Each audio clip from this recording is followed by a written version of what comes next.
Agradecemos aí ao Instituto Brasileiro dos Executivos em Finanças por ter cedido, pela parceria, e a doutora Darla tem uma agenda aí muito extensa e está aí participando com a gente dessa temática importante, né, demonstrando aí o compromisso contínuo, diuturno do Tribunal de Contas do Estado, da área de gestão de pessoas, do Instituto Plácido Castelo, em não só estar disseminando conhecimento, mas também trabalhando em temáticas aí que envolvem as mais diversas áreas de interesse do servidor público. Nossa diretora executiva, a Hilária, né, por um probleminha técnico, ainda não está conosco aqui para fazer aqui as considerações pertinentes ao Instituto Plácido Castelo, mas com certeza aí nós teremos a oportunidade do encerramento ou não, né, dela estar conosco. Senão a gente também dará esse apoio. Então, o que nos interessa realmente é a temática, é receber a doutora Darla, é consolidar a parceria do IPC nessa linha, nessa incansável missão da capacitação, da qualificação e da disseminação do conhecimento. Vou passar a palavra para a Carol, representando a área junto com a Mariana Vieira, para as considerações, e estaremos aqui acompanhando o evento em toda a sua extensão. Agradecer aí mais uma vez a equipe toda que sempre organiza esse tipo de...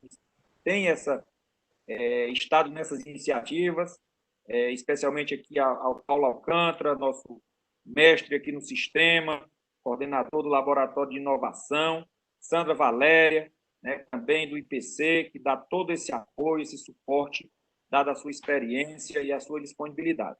Carol, passo a palavra para você. Mais uma vez, nos sentimos honrados de estar aqui com vocês realizando esse evento. Obrigada, Juraci. Sejam bem-vindos à palestra sobre educação financeira. É um prazer realizar mais um evento em parceria com o IPC. Gostaria de agradecer inicialmente a toda a equipe que se empenhou para a realização desse evento. A Hilária, agradecer a secretária de Administração, Silvânia Chaves, o secretário adjunto Adolfo e a diretora de Gestão de Pessoas, Mariana Vieira. Em especial, né, agradeço a palestrante Darla Lopes por aceitar nosso convite. A Darla é economista, pedagoga e especialista em gestão da informação e do conhecimento, com formação em psicologia econômica. É diretora do IBEF e conselheira Corecom. Eu espero que vocês aproveitem, tirem as dúvidas e adquiram mais conhecimento sobre este tema que é tão relevante para todos nós. Aproveitem. Obrigada aí pela participação de todos. Estou com a palavra. Desculpa, Sim, Mariana. pronto, você vai estar com a palavra. Eu vou só dar algumas orientações em relação à ferramenta para os nossos convidados, os inscritos aqui desse momento, que nós temos um link para bate-papo e nós temos um link para perguntas e respostas, que a gente vai iniciar com sua fala, né? E que durante a sua palestra, se houver perguntas que possam ser feitas durante ou ao final do seu momento, as pessoas podem se manifestar, tá bom? E teremos um momento também que pode ser aberto enquete, e aí a gente vai contar com a participação de todos. Então, com a palavra, Darla. Olá, boa tarde a todos. Primeiro, agradecer, em nome do IBEF, a oportunidade de estar levando um pouco do nosso conhecimento para o maior número de pessoas. Eu, particularmente, sou uma apaixonada por essa temática, educação financeira, pois, como economista, eu acredito que o país só vai prosperar efetivamente, ser um país rico, né, de fato, quando essa temática estiver inserida tanto no âmbito micro como no âmbito macro, né?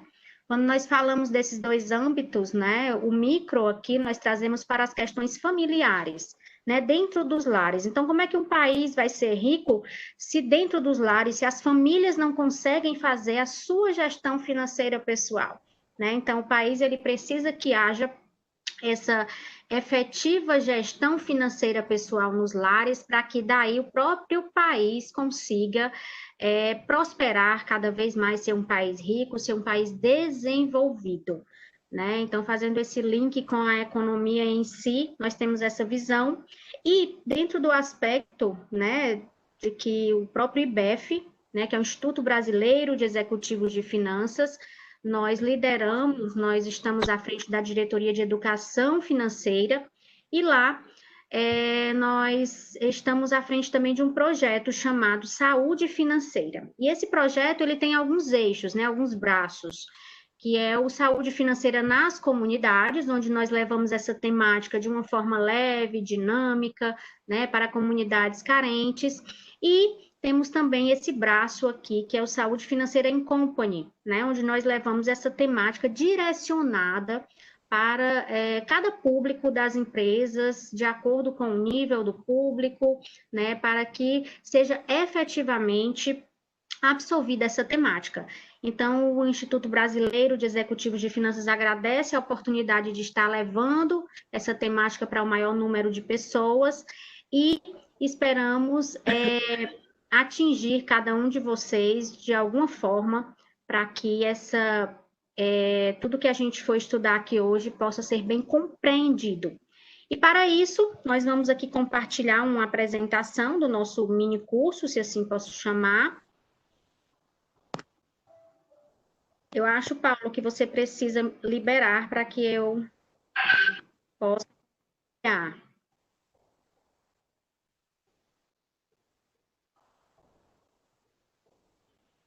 Pronto, agora ele deixou.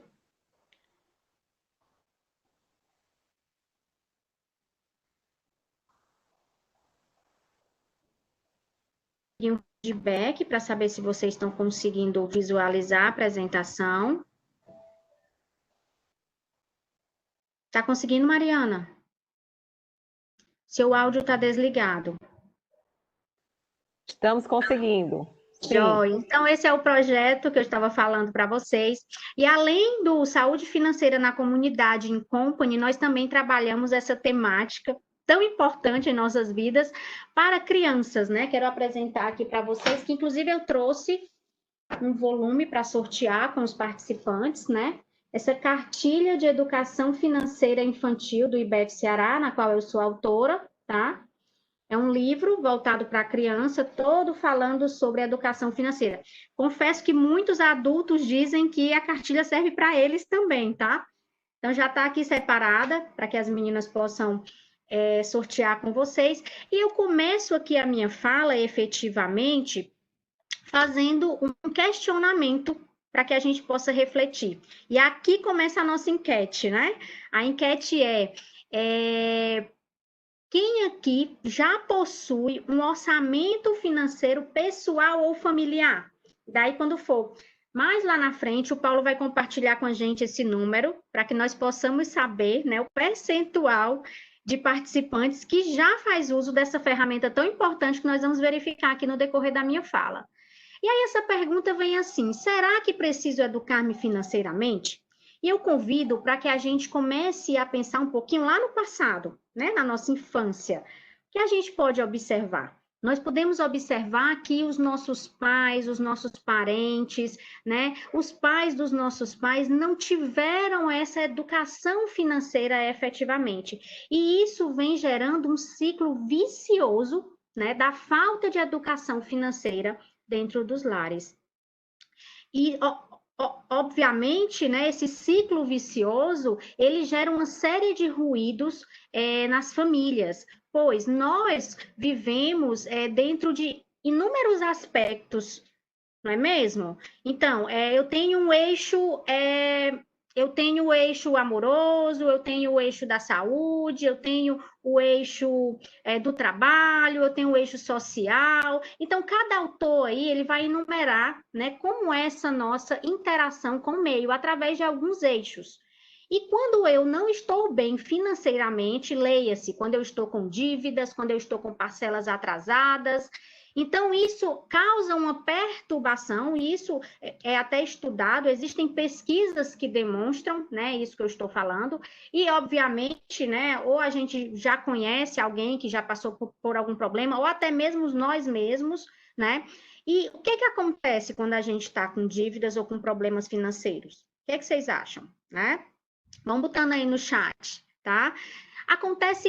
Ocorre que nós ficamos impacientes nos lares, ficamos impacientes com as crianças, com os cônjuges, não conseguimos trabalhar direito, só pensando naquela conta que eu tenho, ou então o credor está me ligando. Então, isso pode acontecer em qualquer nível social, né? Então, hoje, eu atendo pessoas que ganham um salário mínimo e atendo pessoas que ganham 70 mil reais por mês. E mesmo assim, o dinheiro não dá. Então, será que o problema é quanto eu ganho?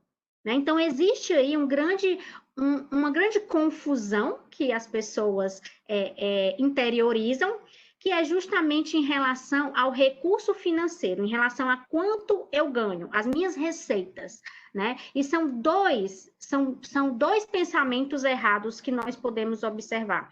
O primeiro é, eu ganho tão pouco, né, que não vale a pena eu me organizar financeiramente. E o segundo pensamento é, eu ganho tanto, né? Lembra aquele lá de 70 mil? Eu ganho tanto que eu não preciso me organizar financeiramente. Acho que algumas pessoas já podem estar até sentindo uma convergência com esses pensamentos, né? Podem pensar um pouco assim também, né? Olha, eu ganho tanto que não vou pensar nisso, não vou me preocupar. Então, obviamente, o sucesso financeiro, ele não está ligado com quanto eu ganho, mas sim o que eu faço com quanto eu ganho. Então, se hoje você tem uma receita excelente, uma receita acima da média da população, isso é um exemplo, e você não tem essa gestão financeira pessoal e você acha que vive bem, imagine só se você realmente tivesse um orçamento financeiro, que é a pergunta aí da nossa enquete. Então, você poderia estar vivendo com muito mais tranquilidade. Então, que isso fique para que nós possamos nos, na verdade, interiorizar sobre isso, começar a pensar o que é que eu posso melhorar, tá? E aí, quando eu tenho efetivamente esse planejamento em dias, o que que acontece, né? Eu consigo melhorar a minha qualidade de vida, né? Eu consumo melhor, e esse consumir melhor, né, faz com que eu consiga reduzir os meus gastos, reduzir as minhas despesas, juntar mais dinheiro e realizar os meus sonhos. Quem aqui não tem sonhos? Então, assim, que a gente consiga ver algum benefício em gastar o meu tempo em um planejamento financeiro pessoal, né? Eu costumo dizer que, na verdade, é uma trilha que deve ser seguida, né? Que até um método que eu estou registrando agora, que fala o quê? Primeiro eu preciso melhorar minha mentalidade financeira, o meu mindset, né? Os paradigmas, tá? As minhas crenças, né? Então, são todas as mesmas coisas, né? Paradigmas, crenças, mindset, tudo isso é referente ao que a gente vem trazendo desde a infância sobre os recursos financeiros. E aí, depois que eu tô com essa mentalidade fortalecida, né? Aí sim, eu preciso ter uma motivação para escolher a ferramenta que eu vou usar para usar nesse processo de educação financeira, gestão financeira pessoal. O que ocorre? Qual o grande erro? Qual outro grande erro? Né? É que eu decido que vou mudar esse ciclo vicioso na minha vida. A partir do momento que eu decido, eu pulo etapas, eu escolho uma planilha, ou então baixo um aplicativo, ou então começo a anotar as minhas despesas, aí eu pergunto a vocês, quanto tempo dura esse movimento? Gente, não dura um mês. Não sustenta, né? Então, a gente estuda psicologia econômica. Ontem mesmo eu estava numa live com a professora Eveline, com a doutora Eveline, sobre economia comportamental, pelo Corecon, né? Então, não sustenta. Por quê? Porque você pulou etapas, você decidiu, mas você ainda não preparou a tua mentalidade para sustentar, para ter esse planejamento financeiro pessoal sustentável. Então, eu preciso melhorar minha mentalidade, e aí o que vai me motivar a gastar esse tempo fazendo, por exemplo, preenchendo uma planilha de um orçamento pessoal? Aí o que vai me motivar são os sonhos, é o que eu quero realizar, onde eu quero chegar. que pode me ajudar nesse momento aqui da motivação? Eu olhar para trás, como estão meus pais? Como estão os meus parentes? Como eu vivo hoje? Por que eu não consegui ainda realizar tudo o que eu quero? Porque o meu vizinho tem e eu não tenho. Então, isso vai nos motivar a começar a descrever o que eu quero daqui para frente. E assim eu vou conseguir, num terceiro passo, escolher a ferramenta que eu vou usar. Então, a lógica aqui desse nosso mini curso, né, que é uma degustação, digamos assim, de toda essa temática que eu levo, é essa. Então, a gente vai primeiro falar um pouquinho da mentalidade, depois de como a gente vai ter uma motivação, e por último, nós vamos escolher a ferramenta, que aí não precisa ser necessariamente uma planilha. Tem muitas pessoas que Darla, eu não gosto de planilha, eu não quero usar planilha. Não tem problema. Você pode fazer o seu planejamento usando qualquer ferramenta, contanto que você tenha esse planejamento, né? Esse orçamento pessoal. Então, aqui são os inúmeros benefícios que nós podemos visualizar quando nós fazemos esse planejamento. E aí, quando eu falei que a primeira etapa, né, aqui do nosso aprendizado é melhorar a mentalidade, quando eu coloco essa figurinha aqui para vocês, tá? Essa imagem para vocês, né? Afinal, o dinheiro para vocês, o que é? É vilão, né? Ou é um mocinho? Então, muitas pessoas vêm com aquela crença negativa, com aquela mentalidade negativa de que o dinheiro é sujo, dinheiro não presta, dinheiro não nasce em árvore. Então, a gente escuta muito isso, e isso está muito forte dentro de nós, está muito enraizado. Por quê? Porque as crenças, elas vêm sendo formadas desde a nossa concepção. Então, quando eu estou lá, no ventre da minha mãe, eu já estou percebendo e sentindo tudo à minha volta. Então, nós conseguimos gerar questões financeiras até mesmo antes de nascer. Ou, por acaso, a nossa mãe, os nossos pais não começaram a falar sobre dinheiro para montar o nosso enxoval, por exemplo, para comprar o berço, né? Então, obviamente, que se essa família fosse desestruturada, o que é possível, né? Porque a educação financeira lá atrás era pior do que agora, as pessoas não tinham acesso. Então, se ela era desestruturada, isso possivelmente gerava muitos conflitos na família. E aí a criança já vai absorvendo esses conflitos relacionados aos recursos financeiros. Nasceu, quando nasce, possivelmente pode nascer em um ambiente de escassez, ou não, tá? Aqui eu estou dando o exemplo para quem acha que o dinheiro é um vilão. Que aí pode ter acontecido uma série de processos, desde lá da infância, que faz com que você tenha essa mentalidade negativa sobre o dinheiro e os recursos financeiros em geral, tá? Ok, e aí vem aquelas frases, né, que a gente escuta, menino, o dinheiro não nasce árvore, né, várias frases, né, vocês podem até estar compartilhando aí no chat também, o que vocês escutam sobre dinheiro, né, dinheiro é sujo, ou por acaso vocês nunca ouviram aquela frase, fulano de tal é podre de rico, né? Por que ser rico é ser podre? Por que ser rico não é ser bom?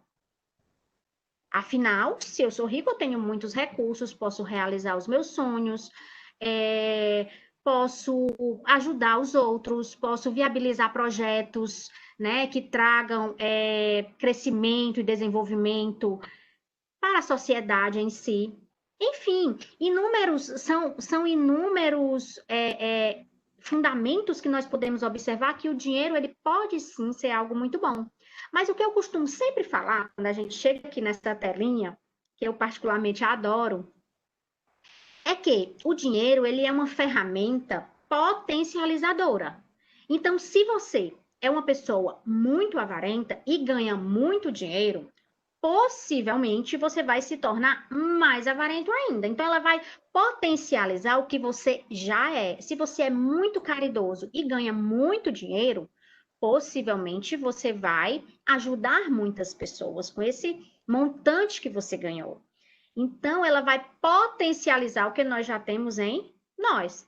Ok, ficou claro? Então, o dinheiro, ele não é nem bom nem ruim. Se nós fizermos aqui, para quem ainda não conseguiu perceber claramente, eu vou dar um exemplo, tá? Ele é uma ferramenta, tá? Então, digamos que ele é uma ferramenta que é usada na construção civil, por exemplo, uma enxada. Então, o trabalhador, ele vai usar aquela enxada, né? Obviamente, para construir, para edificar prédios, igrejas, prédios comerciais, seja lá que prédio for, ele vai edificar. Mas ele pode usar essa enxada também, ele está zangado, brigou com o colega de trabalho, estava com a cabeça quente e acertou o amigo com a enxada e o amigo veio a óbito. Então, a culpa aí foi da enxada? A enxada é culpada, né? Não, culpada é quem usou a enxada, né? Então, o dinheiro da mesma forma. O dinheiro, ele não é nem bom nem é ruim, né? O que eu faço com o dinheiro é que vai demonstrar, né, se ele foi bem utilizado ou não. Então, que nós possamos melhorar essas mentalidades relacionadas ao dinheiro, vai buscando lá no passado, o que está mais forte aí para você, o que está mais nítido sobre dinheiro, que te impede de prosperar, que te impede de ser um pouco mais poupador, de fazer um planejamento, e começa a tentar ressignificar isso, ok? Combinados? Olha Combinados. lá. Vamos ter cuidado. Pronto, Darla, exatamente, né? Vamos fazer. Nós temos aqui o resultado, tá bem? Da pergunta.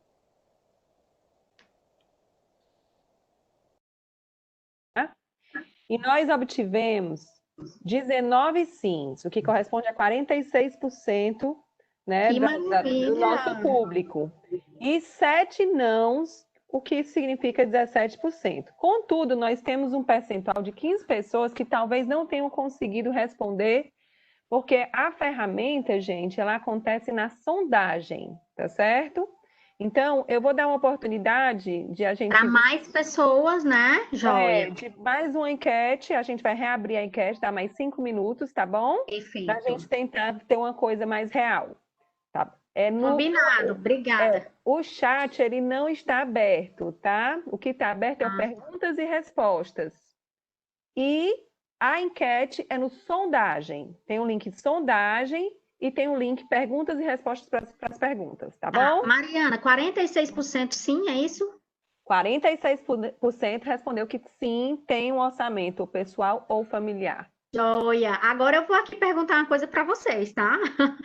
Semana passada eu atendi uma pessoa, nesses atendimentos que eu falei que são individuais, né? Que é essa parte de consultoria financeira pessoal e terapia financeira, que eu atuo também, além da empresarial,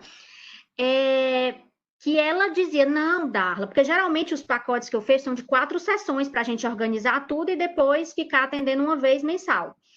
E aí ela disse, não, Darla, vamos fechar só nas 2 sessões, porque eu já tenho meu orçamento tudo ok, né? Eu já estou 100%, eu já sei tudo do meu orçamento.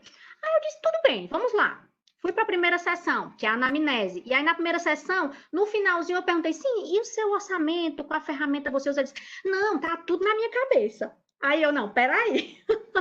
Então, vamos lá, os 46%, se tiver tudo na cabeça, não vale, porque isso chama-se, né, na psicologia econômica, a gente chama isso daí de contabilidade mental.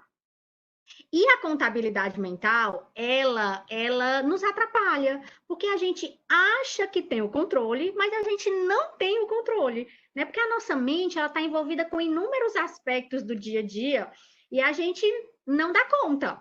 Então, se for a contabilidade mental, a ferramenta que vocês aí de 46% estão, que tem orçamento, né? E se tiver na contabilidade mental, não vale, tá? Tem que escolher uma outra ferramenta, tá bom? Seu áudio está desligado, Pronto, Darla, a gente reabriu a sala de sondagem e nós temos 5 minutos para responder. Então, eu peço que todo mundo que respondeu, responda novamente para a gente tentar ter um retorno mais fidedigno. Eu respondi também. Eu também. Vou fechar aqui. Vamos para frente? Vamos. Vamos aqui, Aqui eu acho que é o último slide para a gente finalizar um pouquinho sobre essa parte da mentalidade, do mindset financeiro, tá? Deixa eu só afastar aqui a caixinha para eu ver também. Então, quando eu falei de crenças, de paradigmas, pode ser que tenha alguém aqui que ainda não entenda muito bem do que se trata, escuta falar, mas as crenças são um conjunto de conclusões que nós temos a respeito de tudo o que existe e o que não existe. Ou seja, tudo que a gente acredita. Eu acho interessante essa parte, porque tem esse tópicozinho aí, né? Tudo que existe e não existe. Quer dizer, eu posso muito bem criar uma coisa que não tem o menor sentido. Então, vamos buscar aí na nossa mente se a gente não tem crenças aí que não fazem o menor sentido sobre dinheiro, tá? E aí refere-se, aliás, eu já ia falar aqui essa segunda parte, mas aí vocês podem estar se perguntando, ai, Darla, realmente eu já observei que eu tenho, assim, muitas crenças negativas sobre dinheiro, e isso me afasta de ser uma pessoa mais próspera e organizada. E aí, o que é que eu faço? Estou fadada ao insucesso financeiro? Não, não está fadada ao insucesso financeiro. Sabe por quê? Porque existe a plasticidade neural, né, que refere-se a essa capacidade do nosso sistema nervoso central, né, de mudar, de adaptar-se, de moldar-se ao nível estrutural e funcional ao longo do desenvolvimento neural. E quando sujeito a novas experiências. Traduz, Darla. Vamos lá. Está querendo dizer que quando eu começo a, primeiro, detectar o que está me causando essa má impressão sobre os recursos financeiros. Como isso foi formado? Ah, foi na infância. Ah, foi porque minha avó sempre dizia isso, isso, isso. Ah, porque eu vivi muita escassez na minha adolescência. Ah, enfim, você vai detectar primeiro. E aí depois você pode transformar isso, tá? E essa transformação tem a ver com a plasticidade neural. Você pode ler livros sobre finanças pessoais, onde vai estar melhorando a sua mentalidade. Você pode fazer alguns exercícios, né? Existem várias ferramentas. Inclusive, quem quiser me seguir lá no Instagram, eu dou várias dicas sobre isso e sobre outros assuntos sobre finanças pessoais. É Darla_Lopes, tá? E convido também a seguir as redes sociais do IBEF Ceará, tá?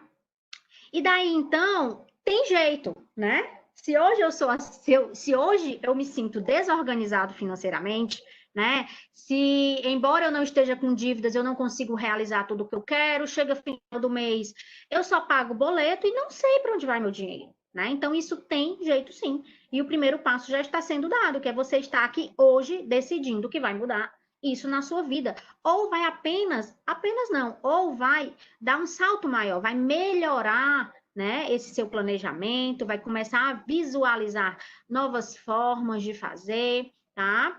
Então, que a gente consiga efetivamente, né, melhorar essa mentalidade. E aí a gente vai para o segundo passo da nossa trilha, que eu chamo, né, que é a parte dos sonhos, que vai me motivar, é onde eu quero chegar. Agora, sonhar é muito bom, né? A gente está aqui parado e aí a nossa mente vai tá lá na praia uma hora dessas, né? Eu tô aqui parado e fico sonhando, a gente sonha até acordado. Agora, melhor do que sonhar é realizar. Como é que eu realizo um sonho? Né? Eu preciso transformar esse sonho numa meta, né? E aí a gente colocou aqui alguns, olha só, saiu aqui o resultado geral ou ainda vai esperar um pouquinho? Vamos aguardar, porque ainda temos aqui 2 minutos, tá certo? Tá bom, Mas combinado. ainda faltam 12 pessoas responder. Tá, vamos lá, pessoal. As 12 pessoas aí. Apareceu o resultado para vocês? Apareceu. Então já é o final, porque já encerrou a enquete, tá? Ah, tá. Então nós tivemos aqui 12 pessoas que ainda não conseguiram responder, mas num total de 45 pessoas. O público aumentou. E nós temos 49% de sim, que tem sim um planejamento financeiro. Sem contabilidade, né? Mental, por favor. E 24%, 11 pessoas responderam que não, certo? Não tem problema.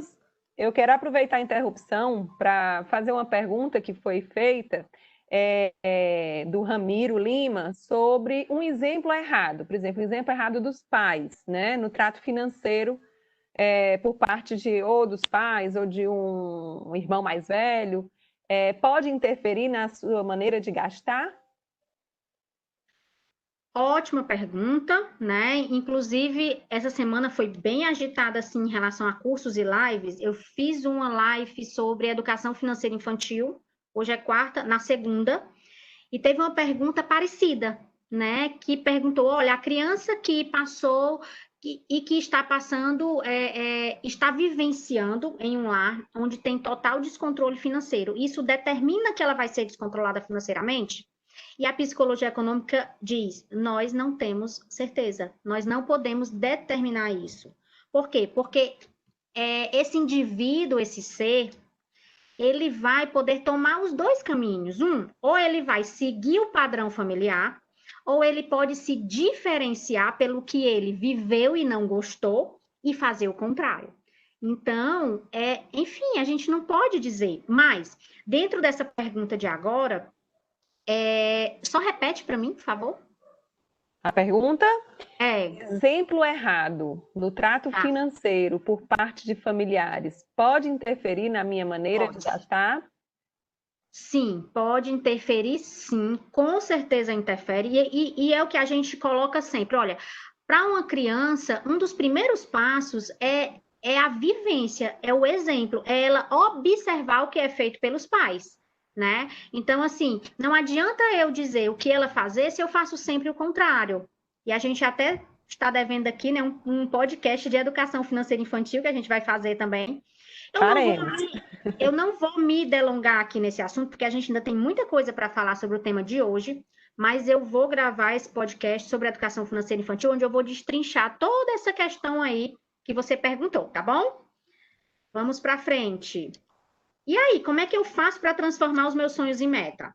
Primeiro passo, eu vou especificar, né? Aqui a gente reduziu, geralmente são 5 passos, mas a gente colocou 3, que já dá para ajudar a transformar aí esses sonhos em metas. E aí é bom você pegar um papel, ou então usar algum aplicativo, ou fazer... Aí vai depender do que você mais gosta, né? Eu gosto mais de produzir com papel, com cor, com tudo.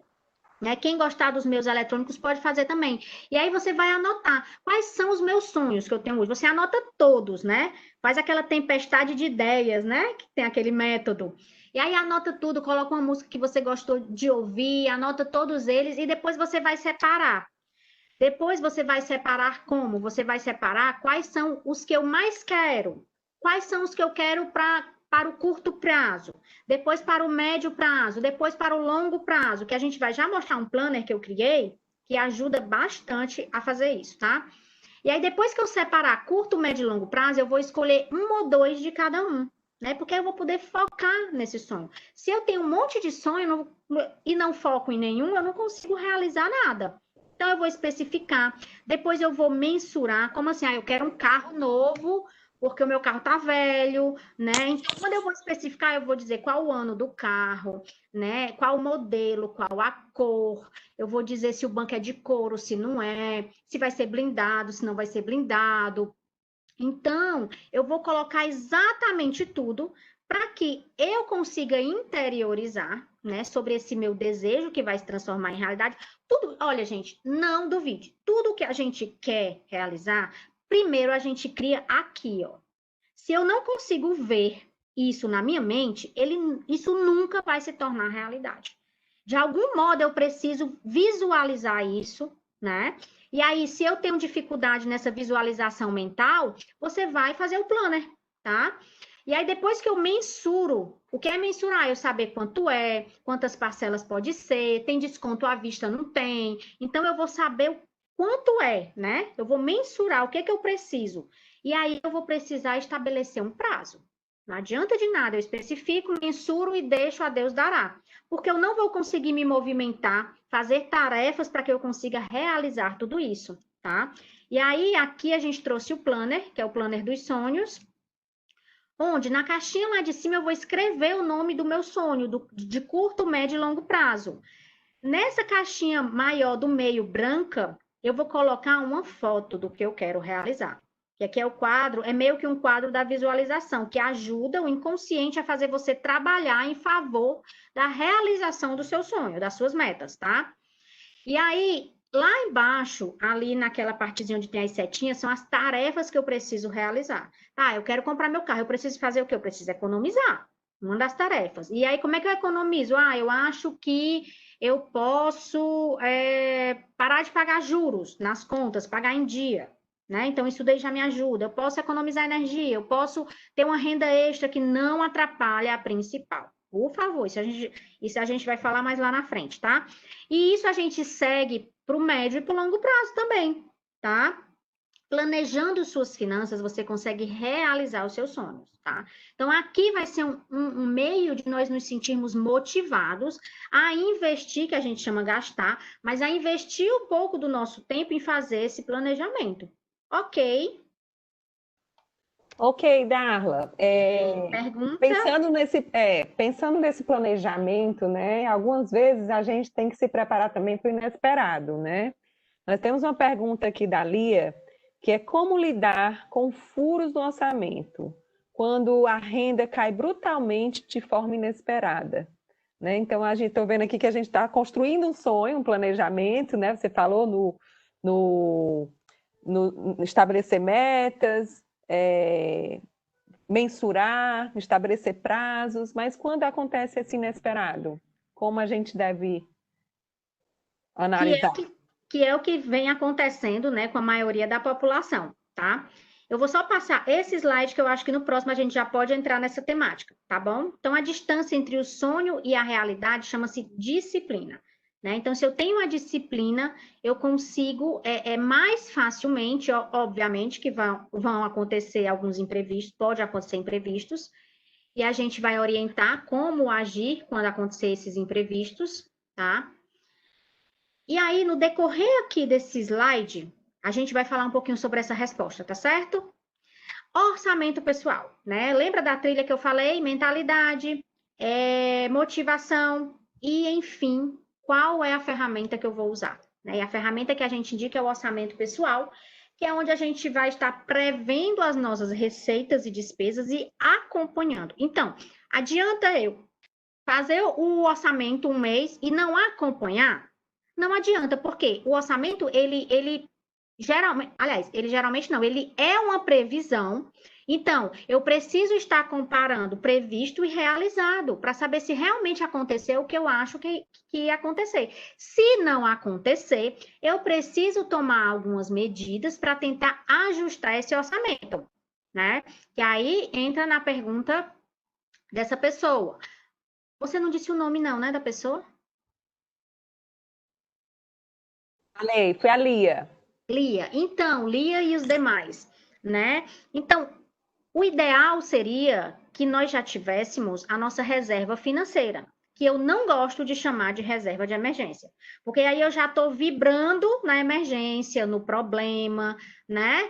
Quando eu digo reserva financeira, não, é um dinheiro que está guardado para se eu precisar, né? Então, enfim, o ideal seria que nós já tivéssemos essa reserva, né? Uma reserva aí de no mínimo para 6 meses. Agora, com a pandemia, os especialistas de finanças, nós verificamos que essa reserva tem que ser de 1 ano mesmo, né? Porque por conta da pandemia, várias famílias ficaram com problemas muito graves, né?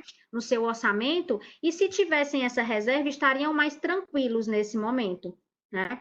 Então, existem algumas formas de lidar com esses imprevistos, principalmente quando há uma quebra, uma redução brusca de receitas, né? E como é que eu posso dizer? A mais dolorosa, digamos assim, porque é uma dor quando isso acontece, né? A economia comportamental diz e mostra e confirma, a própria psicologia também e a psicanálise, né?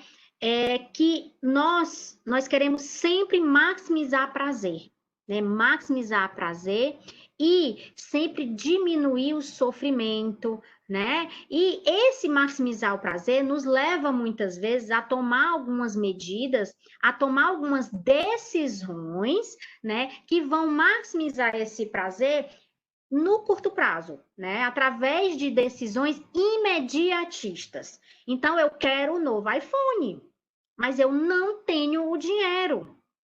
O que é que eu faço? Eu parcelo no cartão. Às vezes a minha renda nem dá, o meu limite nem dá, então pego o cartão emprestado. Enfim, eu movimento todos os esforços possíveis e imagináveis para realizar o meu desejo de agora, mesmo sem poder. E aí, o que que acontece? No agora eu fico super feliz, mas isso é muito rápido. Esse estado de felicidade, ele é muito passageiro. E aí, logo em seguida, Quando eu observo que eu não vou conseguir pagar o cartão, quando eu observo que veio a pandemia e o meu salário foi pela metade, cortado pela metade, eu não vou conseguir honrar o compromisso do cartão e o cartão vai ficar devendo, e isso vira uma bola de neve. Aí o que acontece? O desprazer. O desprazer bate na minha porta de uma forma muito mais forte do que se eu tivesse, né, usado o meu Sistema 2, lá no livro Rápido e Devagar, do Kahneman, né, que ganhou o Prêmio Nobel da Economia, um psicólogo ganhou o Prêmio Nobel da Economia, ele escreveu sobre o Sistema 1 e o Sistema 2, que são as formas que nós temos de pensar. O 1 é mais automático, né, aquela coisa mais irracional. Já o Sistema 2, ele é mais lento, né, ele pensa mais, ele observa antes de tomar uma decisão. Ah, Darla, então eu preciso querer ter só o sistema 2, usar só o sistema 2? Não, os dois sistemas são muito importantes, né? Então, quando eu acordo, eu vou pensar para que lado da cama eu vou sair. Na hora que eu vou escovar os dentes, eu preciso raciocinar, pensar para qual lado primeiro eu vou colocar a minha escova de dente. Primeiro eu vou escovar em cima ou embaixo? Não, isso aí é o sistema 1 que faz, né? É tudo automático. Agora, se eu uso o sistema 1 para tudo na minha vida, muito possivelmente eu vou estar no estado deficitário hoje, endividado, com problemas financeiros. Houve o corte agora nas receitas na pandemia e eu não vou ter nenhuma reserva, muito pelo contrário, eu vou ter muita conta para pagar, né? Então, que a gente comece a observar e trazer uma consciência para os nossos lares, uma consciência sobre as nossas decisões. E tentar afastar um pouco essa questão de maximizar prazer, independente de qualquer coisa, né? Porque isso vai trazer um viés futuro, né? Qual é esse viés futuro? É muito mais sofrimento, tá? Ah, Darla, tudo bem, você falou aí tudo que eu vivi, mas agora que eu já tô com um problema, o que é que eu faço? E aí a solução mais dolorosa, que eu estava falando um pouquinho antes, é justamente você vai precisar mudar o seu padrão de vida. Sinto muito, né? Por conta das suas próprias decisões. Então, hoje, digamos, essa pessoa que teve redução nas receitas tem o cartão cheio de conta, é uma hipótese, não estou falando de ninguém.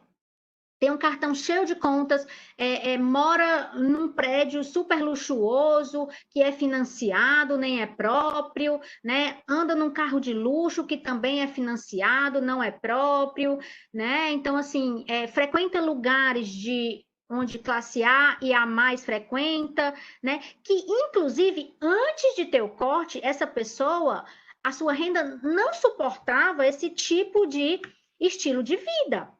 Uma coisa a minha renda suporta o estilo de vida que eu estou vivendo hoje? Tudo bem. Agora, não suporta e a pessoa quer parecer ser o que não é. É aquela questão do parecer ser estar mais importante do que o ser. Né? Então, o que antigamente tinha aquela história, não, fulano de tal, ele é legal, porque ele tem muitos bens, eu quero ser amigo e tudo. Antigamente era a questão do ter. Agora está um pouco pior. Para algumas pessoas, obviamente. Agora não é nem ter, é parecer ter. Porque a pessoa mora num apartamento de luxo, mas não é dela, então ela nem tem. A pessoa tem um carro de luxo, mas não é dela, ela nem tem, ela parece ter. Então isso é muito triste, né? Será que você consegue colocar a cabeça no travesseiro à noite e dormir bem, parecendo ser? Que tal você respirar um pouco nisso, né? E verificar, não, peraí, o que é que eu posso para hoje? E esse é o exercício para as pessoas que tiveram essas reduções bruscas e estão com dificuldade. O que é que eu posso melhorar aqui, né? Como eu posso fazer? Onde eu posso reduzir essas despesas? Mas eu tenho uma dica muito bacana também, que a maioria das pessoas pensa muito em reduzir despesas. Na verdade, só pensa em reduzir despesas. Quando, na verdade, vocês estão vendo aqui o orçamento pessoal, ele tem 3 continhas principais: receitas, despesas e investimento, tá? E aí, quando a gente pensa em otimizar um orçamento, a gente pensa logo em reduzir despesa. Mas existe outra possibilidade muito importante, que olha, eu trouxe os balõezinhos, ó. Reduzir despesas, mas eu posso também aumentar as minhas receitas de uma forma responsável. Por que eu digo isso? Porque às vezes a pessoa foca nesse aumentar a receita e acaba quebrando o contrato de trabalho que foi feito, né, com o seu emprego principal, né, com a sua atividade principal. Então, você só vai fazer isso se não for atrapalhar a sua atividade principal, ok? Então, eu posso realizar algum trabalho fora do horário de trabalho, né? Ter muito cuidado com isso, porque, obviamente, as empresas e as instituições, né, os órgãos, os departamentos, estão, na sua maioria, em home office, e muitas pessoas pensam, não tem ninguém vendo, então eu vou fazer isso, isso, isso.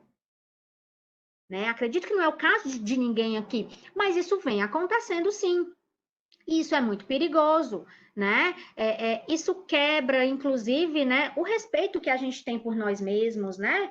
Está quebrando aí esse acordo que foi firmado, né? Então, assim, dá para fazer, né? Dá para ter uma renda extra? Então, você faz. Agora, com responsabilidade, porque isso vai ajudar no teu orçamento. Se não der, você vai precisar cortar ao máximo as despesas, vai precisar mudar o seu estilo de vida, talvez você precise se mudar. Existem várias questões que são bem drásticas, mas a gente visualiza isso, tá? Dependendo do nível de renda. Então, tem pessoas que precisaram entregar o apartamento ou a casa alugada, foram morar com algum parente, isso é uma forma de realmente economizar e reduzir bastante, né? Então, são N formatos que podem ser seguidos, né? Onde a gente só vai conseguir realmente dizer se a gente conhecer o caso específico, né? Que atualmente é o que a gente faz com as pessoas que nós atendemos, tá? Onde a gente direciona de acordo com a situação atual. Então, aqui nas receitas, né? Calcule seus rendimentos. Aposto que todos têm o seu contra-cheque, mas nem todos, às vezes, conhecem ou entendem o seu contra-cheque.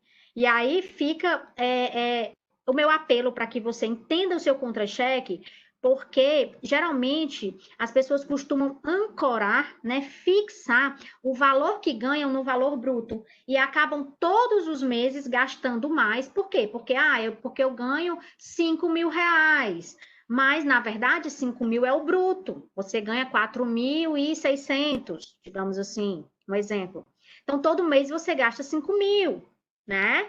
Então, o que acontece? Todo mês você está negativo 400 reais, e isso vai juntando no teu cheque especial. Então, atenção para quanto você ganha, ok? E faça esse planejamento anual. Não encontrei nada na internet sobre você. A Silvia aqui me respondendo. Então, Darla, aproveitando aí que a Siri te interrompeu, nós temos uma outra pergunta também, né? Essa reserva, né, para que você falou de um período de 6 meses, agora na pandemia de um ano, tem uma reserva. E aí a pergunta é, essa reserva poderia ser construída de 20% ao mês do rendimento mensal? Ou qual seria esse percentual que a gente, da nossa remuneração, a gente possa ir guardando, né? Olha, esse percentual ele é bem variável, tá? Porque vai depender de como está o seu orçamento hoje. Agora, existe uma regrinha, a gente nunca gosta de colocar regras, tá? Porque cada orçamento tem um formato, tem uma especificidade, mas existe uma regrinha que é a 50-30-20, né? Onde 50% das suas receitas são destinadas para as suas despesas essenciais, né? As despesas principais, né? 30% para o seu estilo de vida, que é mais ligado à questão do conforto, né, as coisas que eu gosto de fazer, e 20% para suas prioridades financeiras. Levando em consideração essa regra, que é usada por algumas pessoas e funciona em alguns casos, você usaria esses 20% para fazer a sua reserva financeira, né, que são as suas prioridades financeiras. Né? Então, quem está devendo usaria os 20% para talvez quitar uma dívida, ok? Então, quem já tem a reserva financeira, então usaria esses 20% para investir, para pensar em algum projeto que você queira estar realizando, ou então na própria aposentadoria, ok? Interessante aqui, tem um livro que chama Eu Vou Te Ensinar a Ser Rico, do Ben Zurel. tá? Nesse livro, ele fala alguns aspectos e ele classifica, né, a população como sendo uma parte sendo pobre, ele chama esse nome mesmo, o pobre, né, a classe média e o rico. Obviamente, nós vamos querer seguir os exemplos dos ricos, né? Muita gente aí tá, não vou querer, por quê? Porque ainda tá com a mentalidade lá, né? Ainda tá com a mentalidade negativa, né? Sobre prosperidade, riqueza e dinheiro.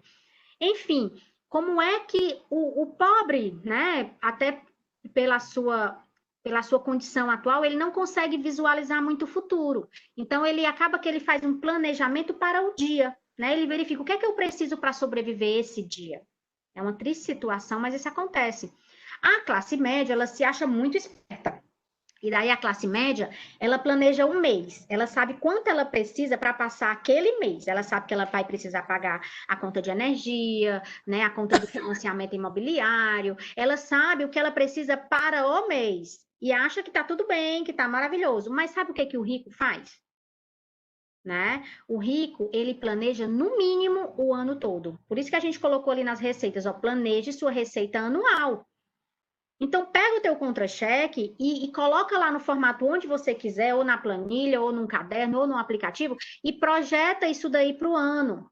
Obviamente que você vai precisar incluir aí algumas verbas, que se você tiver dúvida, pode entrar em contato com o RH, com o DP, que eles vão te orientar, que é férias, né? Adiantamento de férias. Tem algumas verbas aí que entram que são diferentes do habitual, 13º salário, né? E aí você faz essa projeção para o ano.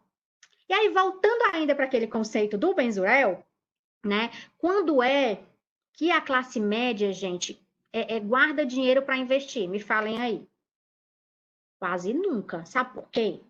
Porque eles esperam sobrar dinheiro.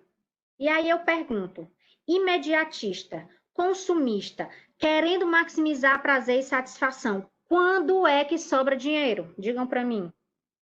Não sobra. Geralmente não sobra. E aí, quando é que a classe média junta dinheiro, tem reserva financeira, quando é que ela investe? Quase não investe. Agora, qual é a dica, né, da classe mais rica, dos ricos, como fala lá no livro, né? Essa é a denominação do livro do Benzuel, pobre, classe média e ricos. Como é que eles fazem? Receberam os seus rendimentos, as suas receitas, prolabores, salário, seja o que for, a primeira coisa que eles fazem é separar um percentual para poupar e investir. E o que sobrar, ele vai adequar as despesas. Faz todo sentido. Sabe por que faz todo sentido? Porque existe uma parcela das nossas despesas, que são aquelas despesas que a gente chama descartáveis, tá? Que são aquelas, lá naquele orçamento 50, 30, 20, as despesas, lá eu disse que elas eram o quê? Que elas eram as essências, que é o estilo de vida, né? Que as despesas descartáveis, elas estão muito próximas do nosso estilo de vida. São, inclusive, nessa pandemia, nós descobrimos uma série de despesas que nós achávamos que eram essenciais, ou seja, que nós não vivíamos sem elas, mas que a gente passou a viver sem elas e deu tudo certo. Eu posso até ter sofrido um pouquinho no começo, mas eu me adaptei a várias coisas. Compreendem? Então, a partir do momento que eu consigo ajustar essas despesas, né, faz todo sentido assim que eu receber as minhas receitas, né? Eu tirar um percentual, que aí cada um vai verificar o que é mais aceitável, é 5%, é 10%, é 20% dentro do seu orçamento, o mínimo que seja, que às vezes nós temos esse aspecto da grandiosidade, né? Que a gente só acha que só vai funcionar se eu juntar muito, mas não, aos poucos a gente consegue também montar essa reserva e fazer esses investimentos, tá? E aí, quando a gente passa aqui para as despesas, a ideia é registre todos os seus gastos, né? E uma grande dica aqui é você agrupar por categoria, né? Então, vamos lá. Se você tem um filho que faz faculdade e você paga a faculdade do seu filho hoje, se você pegar apenas por cima e começar a anotar os seus gastos, você vai anotar conta de energia, de água, condomínio, aí você vai escrever lá, faculdade, aí você vai colocar o quê? a parcela que você paga, né, para a faculdade, tá? E aí você passa para outros gastos e pronto, acha que está tudo certo. Mas o seu orçamento ele vai ficar furado. Sabe por quê? Porque os gastos com a faculdade não é só, o gasto com a faculdade não é só a parcela lá da faculdade, da mensalidade, né? Ou por acaso o seu filho não compra um livro, não gasta gasolina para ir para a faculdade, ou qualquer outro meio de transporte, não faz um lanche na faculdade, enfim, existe uma série de outros gastos envolvidos para essa despesa, para esse gasto que você esquece se você ficar na contabilidade mental ou se fizer um orçamento genérico, apenas anotando sem categorizar, tá? Então, é interessante que isso seja categorizado para que você tenha um orçamento mais fiel, tá? Planejar a despesa anual, mesma coisa da receita, tá? A ideia do investimento, o que é o investimento, né? É o pagamento que fazemos hoje para ter uma qualidade de vida no futuro. Tem um conceito muito interessante do Gustavo Cerbasi, né? Até tive com o Gustavo, ele teve aqui ano passado, não foi? Lá no Rio Mar. A gente teve a oportunidade de estar com ele, conversar pessoalmente, mostrar o nosso projeto, mostrar a cartilha. E o Gustavo, lá na palestra, ele colocou muito bem, porque existe aí uma forma que a maioria dos educadores financeiros trabalham, que é sempre pensando muito no juntar para o futuro, juntar para o futuro. E não é a forma que a gente gosta de trabalhar aqui, tá? Por quê? Porque eu preciso usufruir do fruto do meu trabalho hoje também. Eu preciso também ter a satisfação, né? Aquela questão de maximizar a satisfação. Com responsabilidade. E a ideia é ter verbas para tudo. Se você gosta muito de comprar sapato, ok, não tem problema. Se tiver essa verba no seu orçamento, você vai comprar o tanto de sapato que você quiser, se couber no orçamento. O que não pode é você estar comprando sem ter recurso, né? Então, que a gente consiga perceber isso de uma forma mais clara. E aí você pode escolher o método que você quiser, contanto que você faça o seu orçamento. Aqui eu trouxe tem a planilha que a gente já falou, né, que é bem efetiva, porque na planilha você pode, inclusive, incluir gráficos, né, os gráficos pizza, eu gosto muito, porque você verifica exatamente para onde está indo o seu dinheiro, onde você pode melhorar o seu orçamento, e às vezes, olha, eu vou dar um exemplo aqui bem interessante, simples, mas interessante, para a gente ver como pequenas coisas fazem a diferença, tá? Eu estava visitando o meu orçamento, como eu sempre faço, e aí eu vi uma parte lá do gráfico que estava um pouco maior, né? Um gráfico, assim, uma fatia na pizza. Eu digo, meu Deus, o que é isso? Fui lá olhar o que era. Gente, era o corte de cabelo do meu filho, de 6 anos, né? Então eu fui lá e vi, nossa, e é isso tudo, era R$70 na época, eu acho. Aí, digamos, R$70, uma vez por mês, vezes 12, calculem aí, dá 840 por ano de corte de cabelo, né? Então, assim, e aí eu comecei a pensar, nossa, como é que eu posso reduzir aqui esse gasto de uma forma que eu reduza, fique satisfeita com o resultado, mas que também seja mais barato, né? E daí eu tive uma ideia, não, vou lá no grupo das mães da escola e perguntar onde vocês cortam o cabelo das crianças. Pegar a indicação. E aí peguei uma indicação e achei um local que o corte era R$40. Então, olha só quanto eu economizei. E era bom, obviamente, porque não adianta você trocar uma coisa, né, que te satisfaz, que te atende bem, que tem qualidade, um serviço, produto ou um serviço, por um que não tem qualidade, que você não vai ficar satisfeito, também não adianta, tá? Tem que ser algo que satisfaça todas as premissas, né, tanto da qualidade como da economia. E aí, eu consegui economizar R$30 por mês. Ah, Darla, mas R$30 é muito pouco, não vai fazer diferença no meu orçamento. Você que pensa, no longo prazo, R$30 pode fazer grande diferença no orçamento de qualquer pessoa. Então, por mês, vamos calcular. Por mês, aliás, por ano, desculpa. 30, olha só, 30 vezes 12, R$360 por ano. Já é um valor razoável, né? De uma conta que eu resolvi olhar e resolvi tomar alguma providência. Então, se eu tenho um orçamento e constantemente visito, né, essas linhas lá das despesas e vejo o que que eu posso melhorar, nessa daí eu consegui economizar 340. E se eu conseguir mais 300 de outra conta, e mais 300 de outra, e mais 300 de outra, quanto não vai ser o montante de economia que eu faço durante o ano? E se eu multiplicar isso por 10 anos pensando na minha aposentadoria? Compreende? Né? Então, o método do envelope aqui, trouxe até aqui uns envelopinhos, olha só, coloridos. Gosto muito de usar cores, né? Porque isso dá uma certa motivação na maioria das pessoas. E a ideia do método do envelope é você ter mais propriedade dos seus recursos. Quando a gente passa o cartão, né, a gente não sente que aquilo está saindo, está sendo desembolsado. Quando a gente entrega o dinheiro, né, tá aqui, trouxe até aqui uma cédulazinha que eu sempre uso de brincadeira, R$ 50. Quando eu entrego os R$ 50, quem já assistiu aquele filme Ghost, né, do cheque, que ela vai entregar o cheque, acho que todo mundo já assistiu.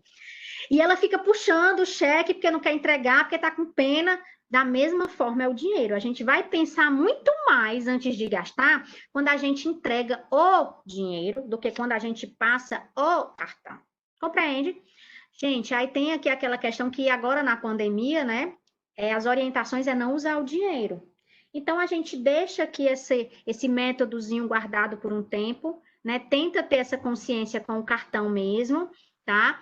Mas, quando passar isso, vamos tentar fazer esse exercício por um tempo, só para a gente começar a se habituar a ter mais consciência no momento de gastar. E a ideia do envelope é você anotar atrás ou então dentro quais são as suas contas fixas, por exemplo, e quando receber o seu salário, os seus proventos, você já coloca lá dentro o valor daquela despesa, tá? É uma ideia para quem se sentir confortável. Se não, você pode usar um aplicativo que vai estar te mostrando. Os aplicativos são excelentes, tá? Ao final aqui do nosso mini curso, eu vou mandar para as meninas os apontamentos sobre o que foi aqui conversado, indicando livros, vou mandar livros em PDF, vou mandar dicas de aplicativos. Então, assim, todos os apontamentos que eu quero ver todo mundo aqui melhorando ainda mais esse seu planejamento para conseguir realizar tudo o que quer, tá? Darla. Ixi, chegamos num negócio aqui que não é muito bom.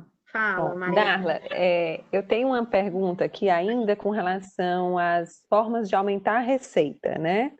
E você falou da questão da renda extra, né? Nós estamos em um momento, você falou que a gente, por estar em home office, tem como ter um tempo mais disponível, né? Não, e aí não? Não foi isso. Peço que esclareça, Eu estou porque em home a pergunta... office, eu não tenho mais tempo, não. O tempo que eu tenho em home office é para o meu trabalho. Então, Exato. assim, eu não tenho tempo disponível. Muito cuidado com isso. Muito pelo contrário. Eu Pronto, disse que a gente é até bom precisa... esclarecer, porque a pergunta foi... A Darla falou em renda extra, falou que muitas pessoas acham que só por estar em casa pode deixar um pouco de lado o trabalho principal em detrimento ao trabalho extra. Só que somos regidos pela CLT, então os mesmos compromissos que temos em casa também são os que temos no trabalho. Então, só para esclarecer. Tá, então vamos lá. Se alguém entendeu mal, eu vou dizer novamente, né? Você só vai poder ter uma renda extra se ela não atrapalhar o seu trabalho principal. Que, mesmo estando em casa, como eu havia dito, você precisa cumprir o seu horário de trabalho, né? Cumprir o que você acordou lá no momento que você entrou para trabalhar no TCE, né? Então, assim, não pode usar a hora de trabalho para ter alguma renda extra de forma alguma, independente de estar home office ou de estar na própria instituição. Darla, então como é que eu vou fazer isso? Olha, quando a pessoa realmente está precisando, ela faz à noite, ela faz antes de ir para o trabalho, né? Então, assim, quando ela realmente está precisando, quando ela tem criatividade, quando ela consegue conciliar. Então, nós estamos falando aqui de um momento muito diferente. Esse momento da pandemia é muito diferente, né? Então, a gente realmente precisa buscar recursos para que a gente consiga suprir a nossa necessidade. Agora, fique claro, não vamos usar o tempo do trabalho oficial, combinados? Então, se você, sei lá, é muito bom em inglês, né? Então você vai dar aula particular online, que isso pode acontecer. Faz isso depois do trabalho. Tenho aí bastante tempo depois do expediente para fazer isso. Né? Ou então marca bem cedinho, tá? Contanto que não atrapalhe. Ficou entendido? Creio que Ficou sim. agora, né? Acho que Eu também. sim. Espero que sim, Ficou, né? Ramiro. Ficou, Ramiro. Dê aí o feedback.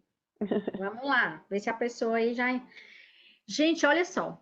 O número de inadimplentes no Brasil antes da pandemia era 63 milhões de brasileiros, né? Então você deve estar pensando, nossa senhora, o que é um inadimplente, né? São aquelas pessoas que não conseguiram pagar as suas dívidas, as suas contas em dia. Às vezes eu digo, fulano de tal está endividado, né? Tem dívidas. A pessoa, não tenho dívida nenhuma. Gente, dívida é qualquer parcela que eu tenho para frente. Agora, inadimplente é quando essa parcela está vencida, tá? Então, muito provavelmente, todo mundo tem dívida. Se você tem um financiamento imobiliário, você tem uma dívida, né? Tem até aquela nomenclatura da dívida boa e da dívida ruim, né? Então, aí, nesse caso, o financiamento do seu imóvel é uma dívida boa, porque vai te proporcionar aumentar o seu patrimônio, tá?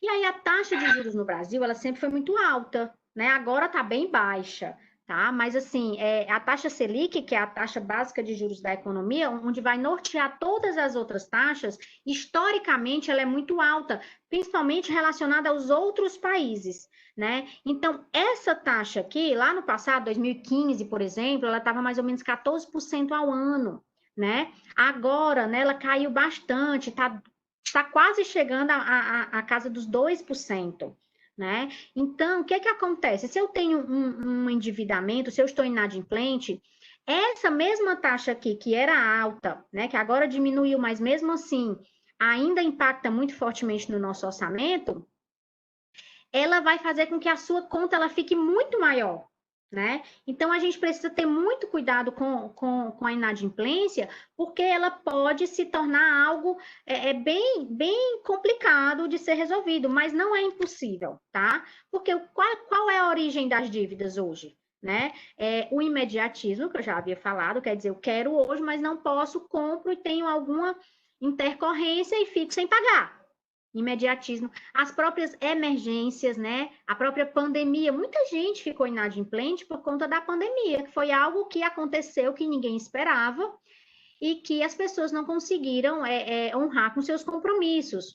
Propaganda sedutora, né? Aqueles Black Friday, às vezes você não está nem precisando, só porque viu que está na promoção, você vai lá e compra sem precisar. Tá? Sazonalidades, a sazonalidade, gente, eu não aceito, tá? Eu fico assim chateada quando alguém me diz que entrou, que está inadimplente por conta de uma sazonalidade. O que é isso, Dala? Ora, gente, por conta da matrícula escolar, por conta do IPVA, por conta do IPTU, por conta dos conselhos, né?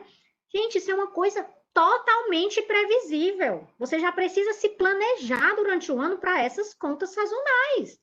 Aí a pessoa chega no começo do ano e simplesmente não se planejou. E aí fica inadimplente por conta dessas despesas, dessas contas, desses gastos que eu falei, tá? Muita atenção. Quando for fazer o orçamento, coloca essas despesas sazonais, tá? O próprio divórcio, né, que é muito comum, a gente atende pessoas, né, que geralmente têm acabado de se divorciar, e aí, obviamente, tinha um formato de conta familiar dividida, geralmente é assim, e aí, quando separa, cada um precisa ter, né, as suas despesas separadas, e aí fica mais difícil. Então, que a gente comece a se organizar, não pensando em separar, né, gente? Se for para separar, né, ok, às vezes é necessário mesmo. Mas que a gente tenha essa organização pensando em todos esses aspectos aqui que foram colocados, tá? Em relação às mulheres, né, muitas vezes, eu vou colocar isso aqui que eu acho super pertinente, muitas vezes por uma questão cultural, né, as mulheres se afastam muito desse planejamento, né, colocando sempre essa responsabilidade em papéis masculinos, como o esposo, o pai, alguém de confiança. Ah, não, porque eu não entendo de finanças. Ah, não quero, deixa tudo com ele. E aí, se infelizmente ou felizmente chegar no momento de divórcio, né? Você não vai entender nada, você não vai saber de nada, né? E não só chegar nesse caso de divórcio, mas para você mesma, né? Entender sobre finanças, sobre o que fazer com dinheiro, sobre investimento. É importante que a gente se aproprie disso também, tá? Ok, Darla, a gente já sabe como é que fica nas dívidas, a gente quer saber como é que sai, né?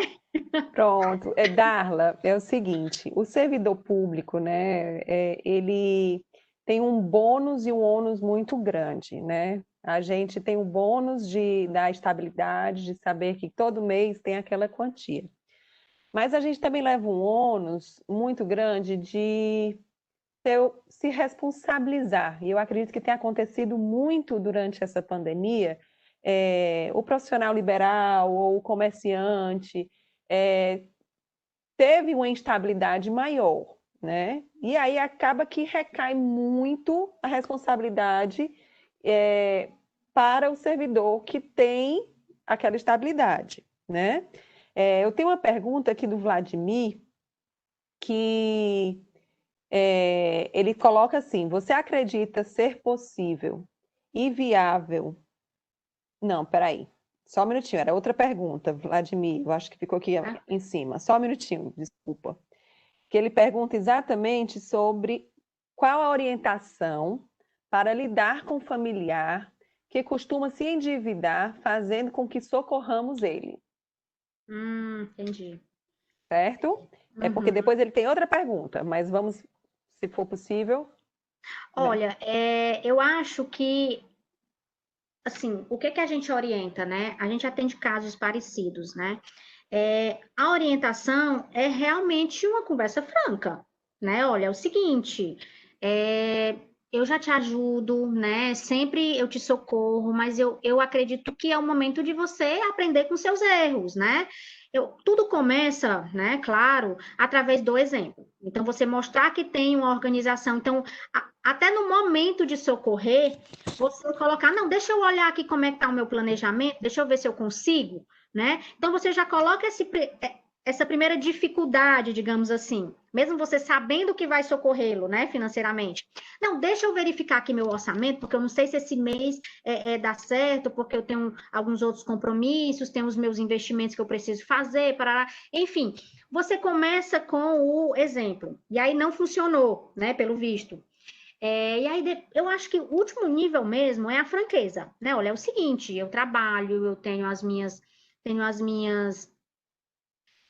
responsabilidades, eu observo que isso tem sido recorrente, e por conta da recorrência, acredito que você não está aprendendo com seus erros. Como é que você pode fazer para você ter uma receita maior, então recuperar a sua receita? Como é que eu posso lhe ajudar? E aí, você que está ajudando, você pode até verificar que serviço essa pessoa pode fazer para você, para que isso não seja apenas dado, né?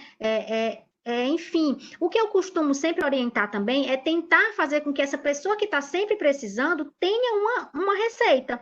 Então, verifica quais são os dotes, né, digamos assim, dessa pessoa, o que ela sabe fazer. Ela tem uma formação? Ok, qual a formação? O que ela pode fazer para ganhar dinheiro para você não precisar estar sempre tendo que socorrer? Eu acho que são algumas dicas, né? Assim, claro que cada caso é um caso, mas eu acho que já deu para compreender, né, um pouquinho. Tem mais alguma pergunta? Que aí eu já faço logo. Ele colocou outra pergunta. Você acredita ser possível e viável a construção de renda passiva com o mercado financeiro, como títulos públicos com cupom, proventos de fundos imobiliários, dividendos, /JSP? Claro, claro que é possível. Agora, isso é uma construção, né? Não vai ser você aqui e acolá, separando um pouco do dinheiro para investir, que você vai conseguir viver de renda, né? Então, e outra, você precisa saber, primeiramente, qual é o seu perfil de investidor, para saber quais produtos financeiros e serviços você pode estar aderindo, né? Você precisa diversificar, você precisa de uma orientação profissional, né? Para que você consiga atingir essa sua meta.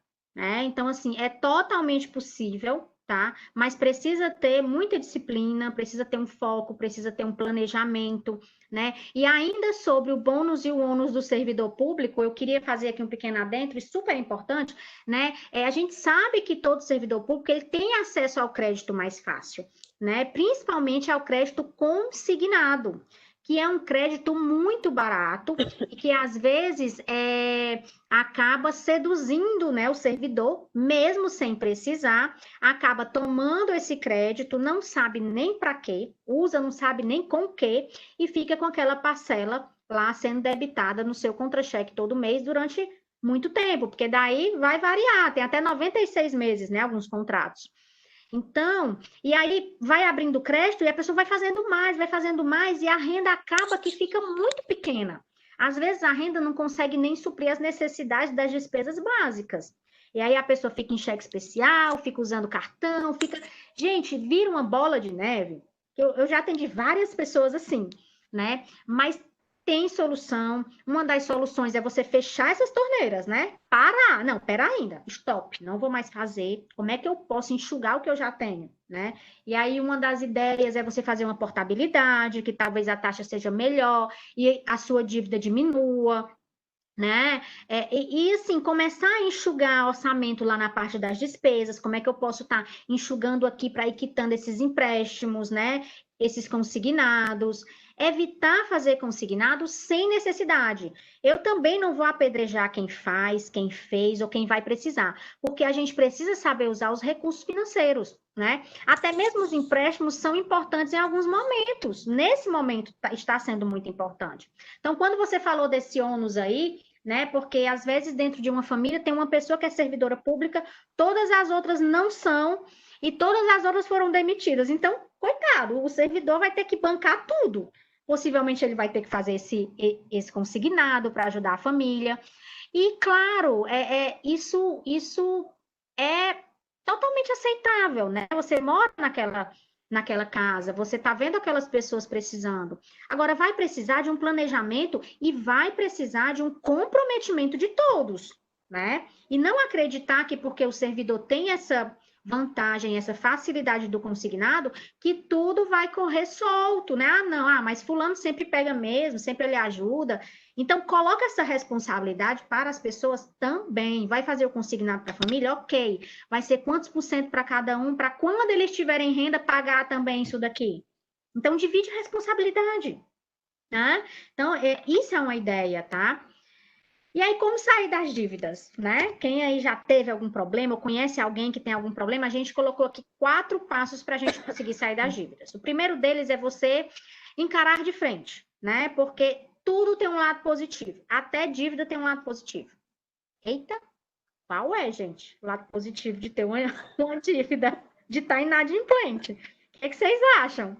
Todo mundo fica curioso quando eu digo isso. Gente, o lado positivo é que alguém acreditou em você. Alguém te deu crédito. Só que você, infelizmente, não honrou, né? Então, esse lado aí é o negativo, tá? Primeiro passo, eu vou levantar e detalhar. Para saber, tenho que anotar tudo o que eu devo, encarar de frente, nada daquela história, ai, não quero nem ver minha conta. Por quê? Porque ela vai aumentar. Lembra que a taxa de juros é alta? Mesmo estando baixa, ela ainda é alta. Então, cada vez que você não olha, aquilo dali vai aumentar. Então, faça uma descrição de tudo. Quem é o credor, qual o valor da prestação, qual a taxa de juros que incide sobre essa conta. Isso vai ser super importante para decidir qual conta pagar primeiro, tá? Qual o número de parcelas, né? E aí, depois eu vou precisar ter o meu orçamento. Sabe qual é o grande erro das pessoas quando quando está inadimplente, né? É que ela pula do zero, né? Porque aqui o 1 é detalhar. A pessoa nem detalha, ela pula lá do zero, pula lá para o 3, né? Porque ela recebe uma ligação, e aí ela vai negociar antes de levantar, antes de poupar, e ela negocia, né? Lá com aquela pessoa que liga direto, liga para o vizinho, liga para os parentes, liga para todo mundo para perguntar por você. Ela liga, e aí você vai e negocia. Você fecha uma parcela que você nem sabe se cabe no seu orçamento. O que acontece? Você não cumpre o passo 4, você não paga. Porque você nem se planejou. Por isso que é importante, levanta, poupa, faz o orçamento, vê quanto você consegue poupar para você conseguir negociar melhor, tá? Reduza gastos aqui nesse item 2.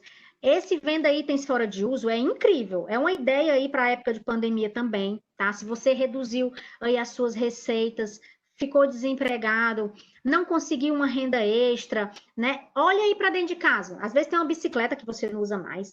Tem tanta coisa que a gente não usa e que dá para a gente conseguir um recurso, né? Que aí são N casos, tá? Renda extra com todo cuidado para não atrapalhar as horas que você tem com o seu trabalho principal.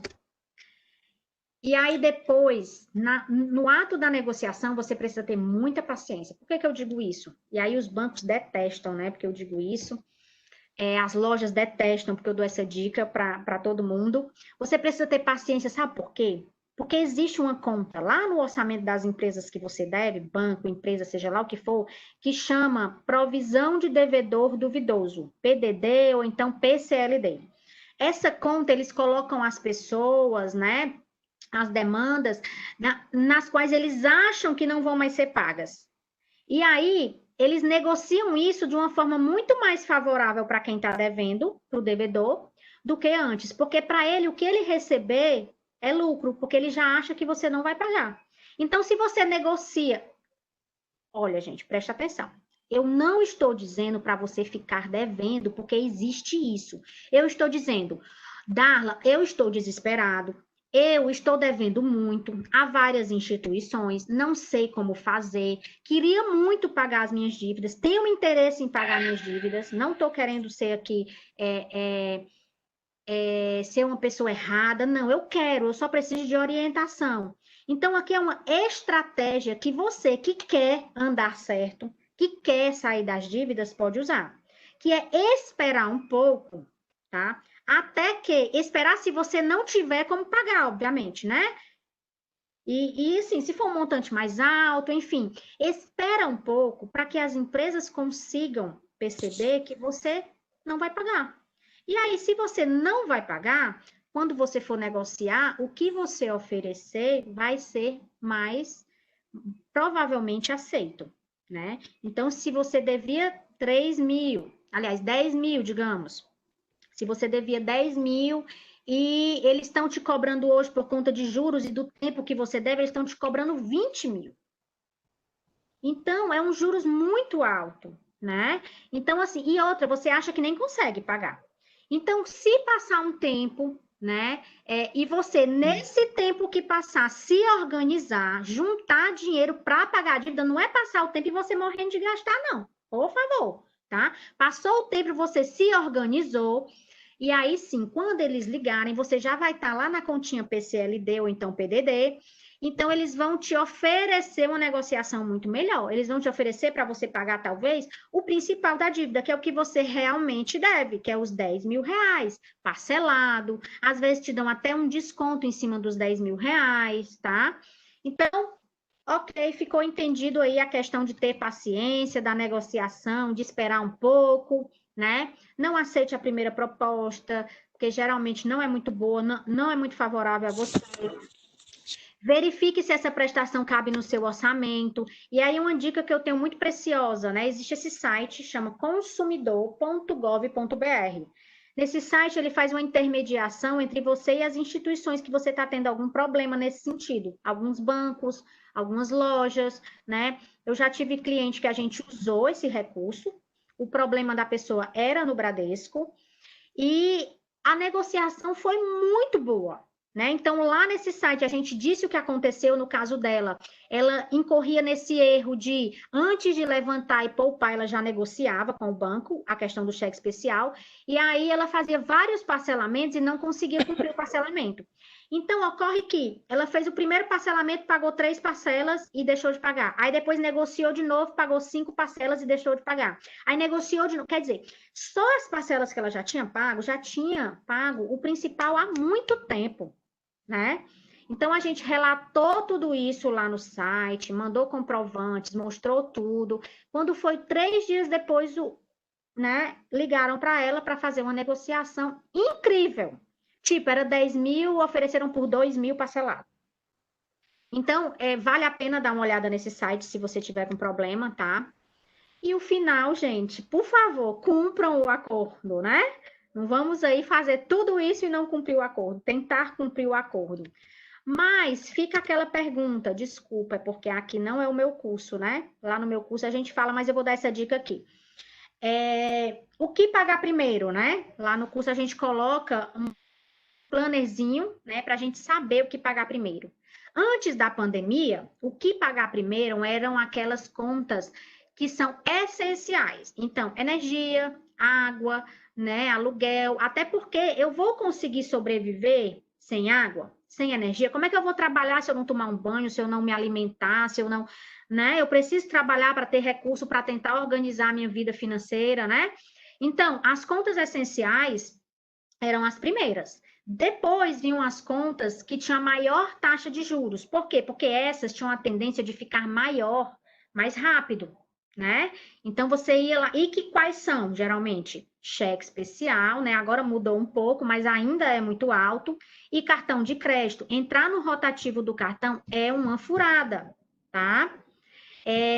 Hoje tá tudo diferente, né? As orientações estão todas diferentes, porque a gente precisa fazer como dá. Tem muita gente que não tem dinheiro, só tem dinheiro para se alimentar, que não é o caso de vocês.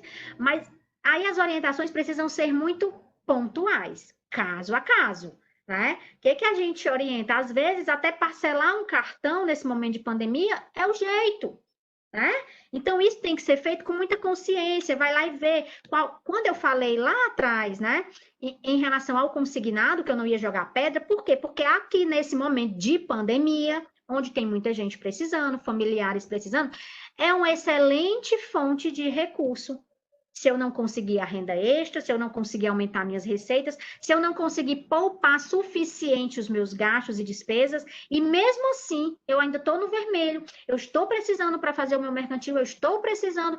Então, uma excelente fonte aí para ajudar nos orçamentos é o consignado. Agora, com responsabilidade, né? Com responsabilidade, tá? Por quê? Porque a taxa de juros dele é muito baixa, tá? Porque o risco também é muito baixo. A taxa de juros aí, ela vai ser diretamente proporcional ao risco. Então, se o risco da pessoa não pagar é alto, a taxa de juros é mais alta ainda.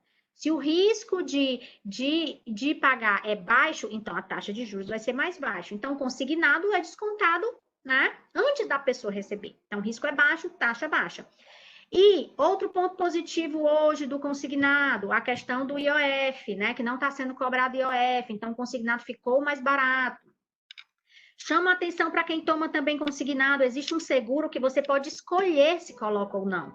Chama seguro prestamista. Esse seguro aí vai garantir que se acontecer algum sinistro com você, essa dívida não vai ficar para o seu parente, né? Ele vai quitar essa dívida e até onde você pagou, o seu parente vai receber, né, o que você já pagou, tá? Então, é um seguro que traz uma segurança, como o nome já diz, mas você pode escolher, né, inserir ou não esse seguro, que ele onera um pouco mais o seu empréstimo, ok? E aí eu trouxe algumas dicas aqui, bem bacanas, umas dicas aqui.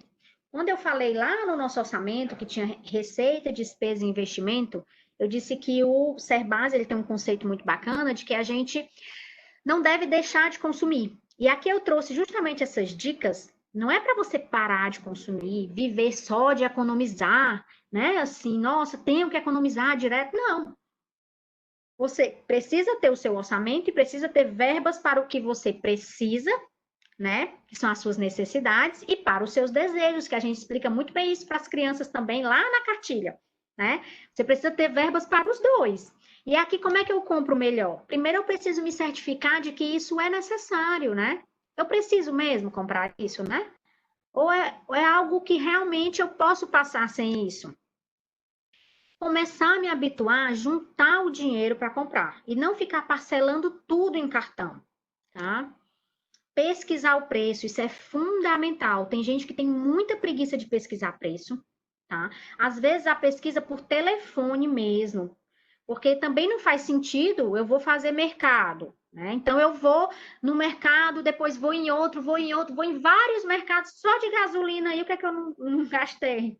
Então, verifica o que é possível ser feito. Sempre eu falo aqui de farmácia, é algo que tem uma diferença absurda, medicamento, de preço. E são coisas que você pode apenas ligar e saber o preço. Tem medicamento aí que a diferença é de R$ 30, é do dobro do preço. Então, atenção, pesquisar preço, tá? Negociar o preço à vista. Lembra daquela frase? Quem tem dinheiro tem poder? Nesse momento aqui é verdade, tá? Cuidado com propaganda enganosa para a gente não se deixar levar e comprar o que não precisa, né? E estabeleça verbas para os gastos. Foi o que eu falei. Gosto de comprar sapato, ou então gosto de comprar eletrônico, né? Que são coisas que são supérfluas, digamos assim. Óbvio que o sapato eu preciso sair com ele, mas vários pares não é tão necessário assim. E eletrônico também. Então, estabeleça verbas para você saciar esses seus desejos, para você também se sentir satisfeito, tá? E aí, uma grande diferença entre poupar e investir, né? Poupar é quando eu consigo juntar algum dinheiro. Investir é quando eu coloco aquele dinheiro para render, né? Para eu ganhar mais dinheiro em cima do meu dinheiro, né? Através da taxa de juros, claro, e dos produtos financeiros, tá? Aqui são alguns conceitos básicos de economia que vocês já devem estar aí mais habituados, né? A própria Selic, que eu já falei, que é a taxa básica de juros, que está super baixa, né? Que é uma estratégia do governo mesmo, reduzir a taxa de juros para fazer a economia se movimentar mais. Darla, mas como é que isso funciona, né? Ora, entenda. Lá em 2015, a taxa de juros a 14%, 15%, tá?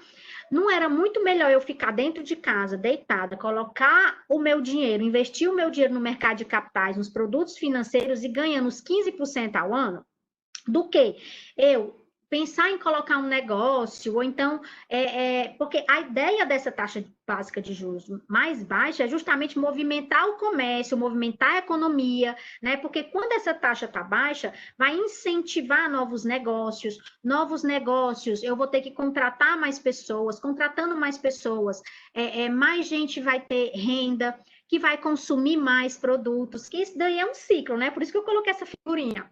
Por isso a taxa de juros está mais baixa, tá? Hoje não faz, né, entre aspas, tanto sentido para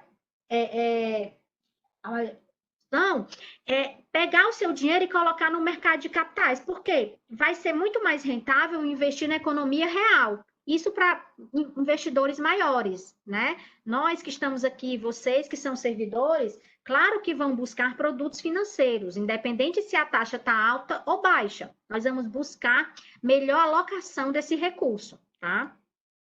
Taxa de juros, né, que é o preço do dinheiro, falando bem basicamente, né? A própria inflação, que a gente escuta muito, né? Esse aumento contínuo dos preços. Então, se há um ano atrás eu ia no supermercado, meu carrinho ficava cheio com R$ 200, hoje com R$ 200 eu só consigo colocar metade do carrinho de coisas, né? Porque os preços estão aumentando sucessivamente, tá?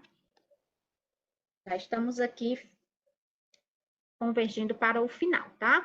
Então, onde investir o seu dinheiro, né? Aqui a gente... Você quer falar? Só uma perguntinha antes de como investir, né? A gente falou nos consignados para os servidores estáveis, né? Efetivos. Nós temos um público aqui de estagiários, de colaboradores e comissionados que eles não têm acesso a esse consignado, né? Ou seja, eles teriam que realmente se submeter a empréstimos, né? Então, se você pudesse discorrer um pouco sobre a questão dos empréstimos para quem não é servidor, antes de entrar aí nos investimentos, a gente agradece. Tranquilo. Então, assim, para as pessoas que não são servidores, que não têm acesso ao crédito consignado, geralmente elas têm acesso ao crédito pessoal, né? E esse crédito pessoal, como o risco é mais alto, né? Então, ele é bem mais caro, né? Então, se você tem uma conta bancária, geralmente o banco, ele disponibiliza, né, o cheque especial. Isso, na maioria dos bancos, chama assim, mas no Itaú, eles chamam de LIS, não é isso? LIS. Então, cuidado, se você não entende dos produtos financeiros, busque conhecer, né? O que a gente observa muito, às vezes a pessoa acaba usando esse recurso que não é dela, porque viu que está na conta, acha que aquele dinheiro é dela, tá na minha conta, é meu, usa, e aí fica pagando juros em cima daquilo, porque simplesmente não sabia, né? Então, atenção, não conhece? Busca conhecer, pergunta para alguém que entende um pouco mais de produto financeiro. Ok, vai precisar, está sem recurso? Eu sempre oriento assim, você tomar um crédito tem que ser a última coisa, porque você vai estar pagando juros. O ideal aqui é você receber juros, é você investir o seu dinheiro e receber juros, né, em cima dele. Então, você realmente já olhou todas as possibilidades, né? Já viu se podia fazer renda extra sem atrapalhar o trabalho? Já viu se poderia vender itens fora de uso? Já fez todos os ajustes no orçamento para reduzir despesas, né? Vai precisar? Então vamos lá, vamos procurar qual é uma linha mais barata, né? O que é que eu considero barato? É difícil dizer isso, até dói falar isso, mas porque eu sou contra, né? Pegar esses empréstimos pessoais. Mas nesse momento tem gente que precisa desse recurso, né? Então, por exemplo, se o consignado hoje é 1% ao mês, a taxa efetiva 0,90, 1% quando inclui o seguro, né? Para os servidores, geralmente para quem não é servidor e vai pegar o empréstimo pessoal, ele está na casa de 4% quando é barato. Isso é alto, isso vai onerar demais. O ideal é você esperar um pouquinho, ver se as coisas mudam de cenário, né? Para não ter que fazer esse empréstimo, para não se comprometer pagando esses juros, porque aí você acaba que às vezes se acostuma a pegar esses empréstimos e fica empréstimo em cima de empréstimo, e fica mais difícil de sair disso. Mas não é impossível. Se você já tem esse empréstimo em cima de empréstimo, fecha aí essas torneiras, como eu falei, para de cavar aí, para ir para o fundo do poço, digamos assim, porque se você ficar só em empréstimo, gente, não tem jeito, não dá certo, né? Para com isso e tenta verificar novas possibilidades, tá? Eu achei muito interessante quando você colocou essas 3 primeiras possibilidades, né? Em relação à receita, à despesa e ao investimento, né? Acho que primeiro a gente deve tentar aumentar a receita, diminuir a despesa e poupar, né? Seriam os investir, né? E então pensar no consignado ou no empréstimo, né? Isso, exatamente. Segue esse fluxo primeiro, porque, gente, quando você pega empréstimo consignado, empréstimo pessoal, o que for, quando você coloca o cartão no rotativo, olha o que você está fazendo com o seu dinheiro, ó. Tá rasgando o dinheiro, você está pagando juros, né? Então, assim, você tem que receber juros, começar a poupar para investir e ganhar dinheiro em cima do seu dinheiro, tá certo? Por favor, vamos lá, vamos tentar fazer isso daí, né? Aqui o propósito aqui do nosso mini curso não é investimento. A gente incluiu esse slide aqui porque tem sido algo que as pessoas perguntam muito, né? Então, para quem já conseguiu fazer sobrar no seu orçamento, para quem está superavitário, tá? A gente vai fazer algumas indicações aqui e até explanar um pouquinho e explicar o que é que não é investimento, que as pessoas pensam que é, tá? Poupança é um tipo, né? Mas assim, a poupança, gente, ela não tem sido favorável, tá? Por quê? Porque a poupança, o rendimento da poupança é atrelada entendeu? Então, é 70%, né, da Selic. Então, se ela é 70% de uma coisa, por que você não vai investir na própria coisa? Tá? Que é esse segundo aqui, Tesouro Direto, porque tem o Tesouro Direto Selic, tem o Tesouro Direto IPCA, tem vários tesouros diretos, tá? Então, a poupança, ela é parte da Selic, ela rende 70% da Selic. Então, se eu tenho essa caneta aqui, né? A poupança é essa caneta sem tampa. E o Tesouro Direto Selic ele completo, né? É 100% da Selic. Então, se eu posso fazer esse investimento que é mais simples, é seguro também, por que não fazer esse investimento? Tá? Então, vamos começar a ler, assistir alguns vídeos, tentar entender melhor como funciona, tá? Para que a gente consiga migrar para investimentos que possam trazer um rendimento mínimo melhor, tá? os próprios fundos de investimento. Os fundos funcionam como sendo um condomínio, né, que tem cotas de várias pessoas, onde o gestor do fundo vai alocar aquele recurso em alguns produtos que vão trazer rendimentos para os cotistas, tá? Mas aqui, gente, a gente está só falando por cima. Antes de você verificar qual investimento você vai fazer, obviamente precisa ter dinheiro, né? Sobrando, você precisa ter poupado, ter feito seu orçamento.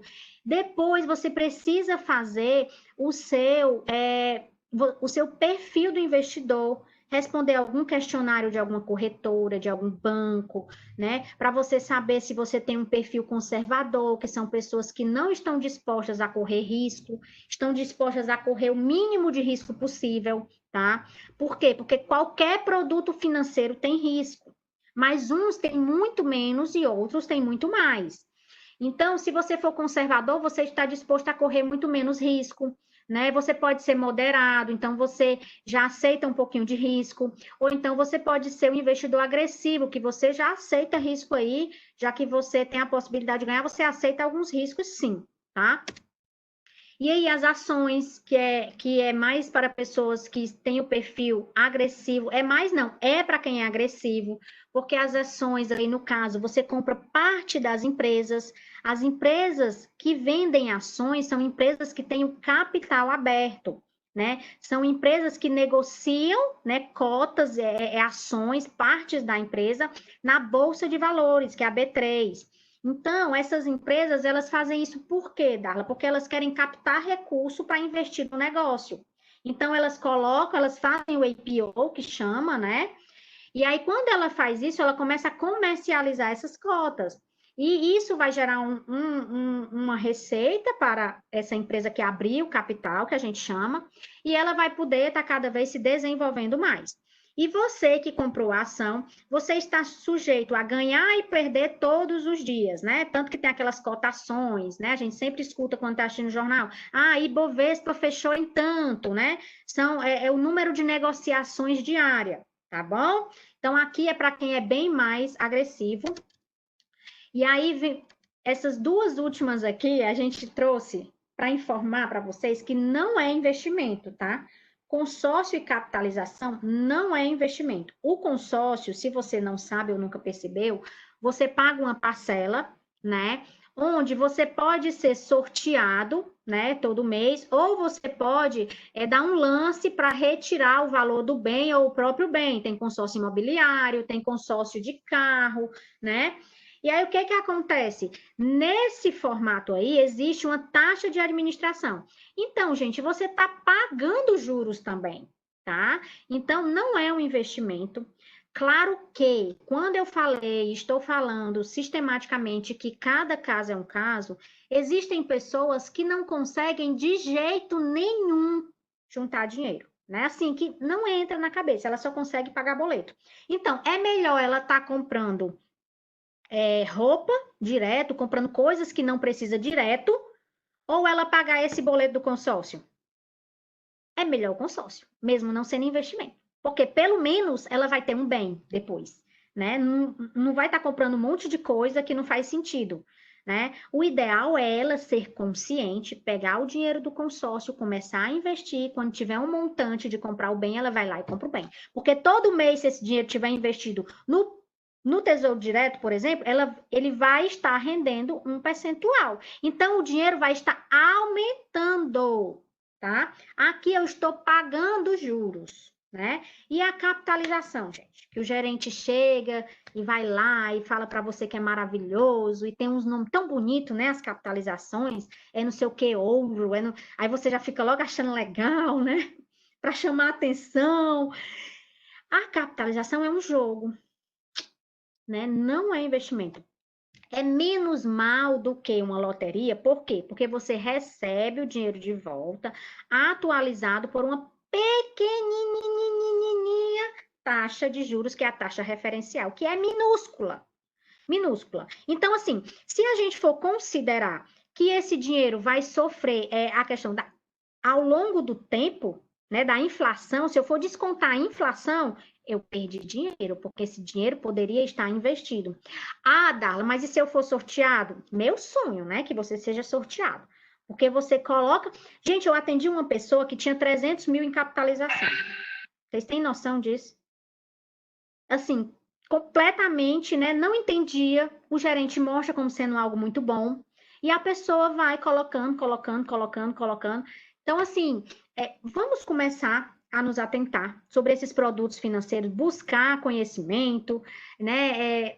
Tem muita gente que fala sobre isso, tem muito conteúdo gratuito, né? Então, verifica qual o seu perfil, quais produtos você tem confiança para estar investindo e começa, simplesmente começa, né? Com pouco dinheiro você pode começar. E aí, para a gente finalizar, né? Eu quero aqui convidá-los, né, a comemorar suas conquistas. Né? Como a gente está falando de finanças, comemorar suas conquistas financeiras. Tá? Porque quando a gente é grato, a gente possibilita muito mais facilmente a gente se conectar com a prosperidade, a gente conseguir atingir os nossos objetivos financeiros. Eu estou focando em finanças, né? Porque aqui é sobre finanças, mas isso serve para tudo na vida. E quando eu coloco aqui, seja grato, meu convite é para que a gente pratique a gratidão antecipada, tá? É muito fácil a gente ser grato com o que a gente já conseguiu, ser grato com tudo que a gente já tem, mas o ideal aqui é que a gente seja grato pelo que a gente ainda nem conseguiu. Lembra do planner dos sonhos? Que tal a gente começar a agradecer aquela nossa meta antes de receber? Eu já estou materializando o que eu quero conseguir. E isso nos ajuda a focar mais, né, a conseguir realmente realizar tudo o que eu quero. Então, que nós possamos não nos amarrar, né, totalmente a esses controles, que esses controles sejam algo natural em nossas vidas, seja algo que nós possamos entender que é benéfico, né, e que pode ser divertido também, a gente está lá verificando, né, está traçando alguns planos para conseguir. Então, aqui nessas conquistas podem ser as pequenas conquistas também. Um exemplo, né? Às vezes eu recebo um WhatsApp de algumas pessoas que eu atendo. Tem uma que mandou agora, antes da pandemia, né? Ai, consegui comprar meu carro. Ai, que bom. A gente fica feliz, né? Quando vê que a pessoa conseguiu atingir um objetivo. Tem outros que dizem, Darla, consegui pagar todas as contas em dias esse mês. E é para comemorar. Se conseguir, sempre paga tudo atrasado. Pagou um em dia, comemora, né? Comemora. Compartilha com a pessoa que você ama. Então, a nossa ideia aqui é que as finanças pessoais, que o planejamento financeiro possa trazer essa harmonia nos lares. Muito obrigada a todos. Se eu puder contribuir com mais alguma coisa, por favor, Mariana, me diga. Darla, nós que agradecemos, somos muito gratos pelo seu convite, né? Eu passarei aqui o encerramento para a Hilária, mas antes eu tenho uma última pergunta, né, que fizeram. Doutora Darla, além da educação financeira, seria interessante que a pessoa que tem a tendência a se endividar com recorrência busque ajuda profissional? Olha, não precisa do doutora, tá, gente? Eu não sou doutora. Então, com certeza, não é à toa que... Eu nem falei para vocês, né? Eu estou terminando a psicanálise também, porque a gente observou essa necessidade de atender terapeuticamente, né? Então, assim, o curso de psicologia econômica ajuda muito a gente a entender aí o comportamento, as decisões das pessoas, né? Então, por isso que a gente fala que o nosso atendimento é um atendimento de consultoria e terapia financeira, porque a gente procura observar os comportamentos, procura observar quais os gatilhos que fazem a pessoa a estar desorganizado, né? Quais as estratégias nós podemos usar para melhorar, né, as nossas decisões, os nossos comportamentos. Então, com certeza faz-se necessário, né? Tem muitas pessoas, aliás, muitas não, algumas pessoas que eu atendo onde a gente faz o encaminhamento para a psicoterapia e vice-versa, né? Tem vários psicólogos que também indicam, né, a terapia financeira, a consultoria financeira. Então, a gente tem essa troca, né? São, assim, áreas que estão muito próximas. Porque trata de comportamento. E quando trata de comportamento, então realmente precisa dessa ajuda entre as áreas. Tá, joia. Pois mais uma vez eu te agradeço, né, em nome de toda a Secretaria de Administração, da área de gestão de pessoas. Agradeço essa parceria junto ao IPC, que a Hilária logo mais vai estar falando. Agradeço a todos que puderam assistir, né, a nosso mini curso. A gente vai estar disponibilizando os seus slides no Ciged, tá certo? Onde eles fizeram inscrições e lá vai ficar constante, tá bom? O Paulo também tentou gravar e vamos ver se deu certo, porque dando certo a gravação a gente coloca no YouTube, tá bom? Joia. Só Agradeço a minha para equipe. descompartilhar a minha tela. Já está descompartilhada? Paulo, descompartilha a tela. Eu queria tanto ver Já as está. pessoas que estão aqui, mas eu acho que ele precisa descompartilhar para eu ver você. Já está. Deixa eu tentar Já? mais uma vez. Deixa eu, Pronto, então, aumentar aqui. veja se consegue ver todo o público, abrir para, né, a imagem do público, não sei se consegue. Pronto. Mas nós tivemos aí mais de 50 participantes, tá Que bom? maravilha, excelente. Né? Então foi muito enriquecedor, muito objetiva, muito clara. Agradeço aí a minha equipe também lá da gestão de pessoas toda, da gerência da Carol, a Raquel, que teve todo o empenho, né? Então, finalizando, com muita gratidão. Passa a palavra aí para a Hilária. Boa noite a todos. Doutora Darla, muito obrigada. Sua explanação foi excelente.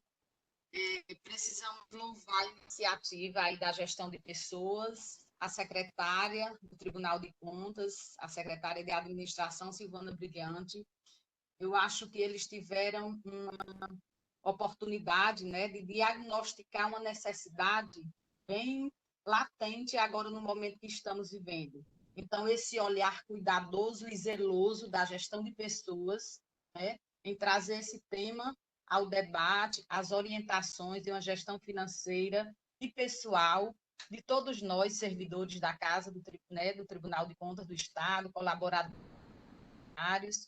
é bem sensível no momento a nós tratarmos desse assunto.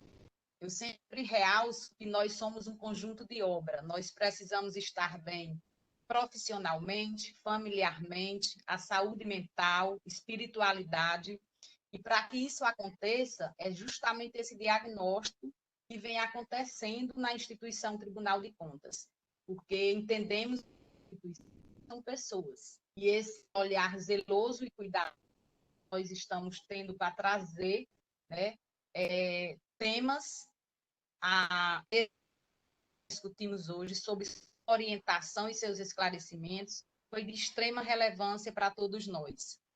As palavras são de gratidão a você, que de uma maneira espontânea e voluntária está contribuindo para esse momento.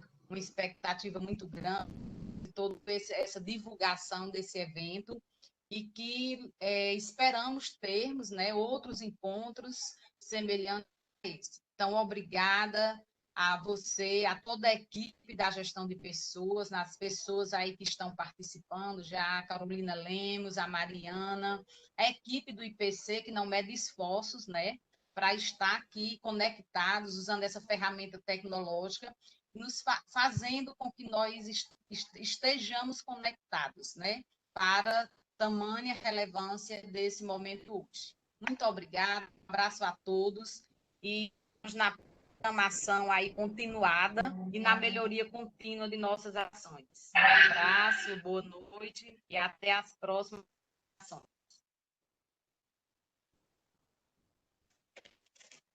Darla, se você quiser deixar seus contatos, né? Tem muita gente perguntando aí suas redes sociais para que possam lhe acompanhar.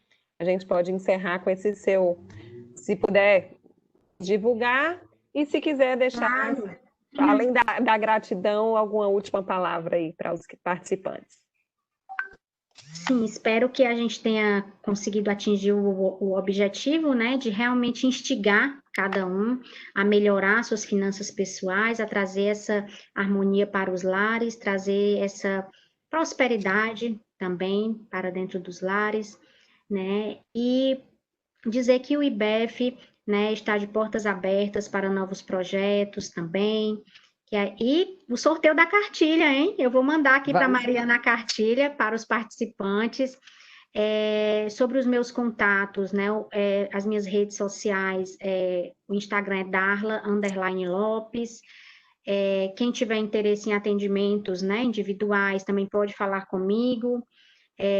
Eu vou deixar o meu contato com a Mariana. Eu acho, Mariana, que você pode passar para eles, né, depois, por algum grupo. Nós faremos o sorteio, divulgaremos com muita Pronto, joia. transparência, e aí aproveitamos para deixar também, além do material do slide, os seus contatos. Tá, joia, combinadíssimo. E aí, quem tiver alguma dúvida, pode me chamar por enquanto lá no direct, lá do Instagram, né? Só não vale perguntar qual o melhor investimento, que aí vai depender, né, do caso. Tá ótimo, pois uma boa noite, né? Mais uma vez, o nome que ficou aí no final, além da qualidade de vida com a gestão financeira bem organizada e planejada, fica a nossa gratidão, Darla, viu? Um grande abraço, espero que seja o começo de uma grande parceria com o IBEF. Parabéns aí pro grupo, né, que organizou, para a gestão de pessoas, para o próprio Instituto também, todos que estiveram à frente aí, o Paulo, que viabilizou toda essa ferramenta aqui para a gente, né, orientando todo mundo, todos vocês, Sandra, Caroline, Juraci, Hilari, né, também, todos os que estão aqui conosco, e todos os que participaram também, com perguntas, assistindo, gratidão também, tá? Tchau, gente, boa noite. Até mais, boa noite. Tchau. Boa noite a todos. Boa noite, tchau, tchau. Boa noite, parabéns, Darla. Parabéns.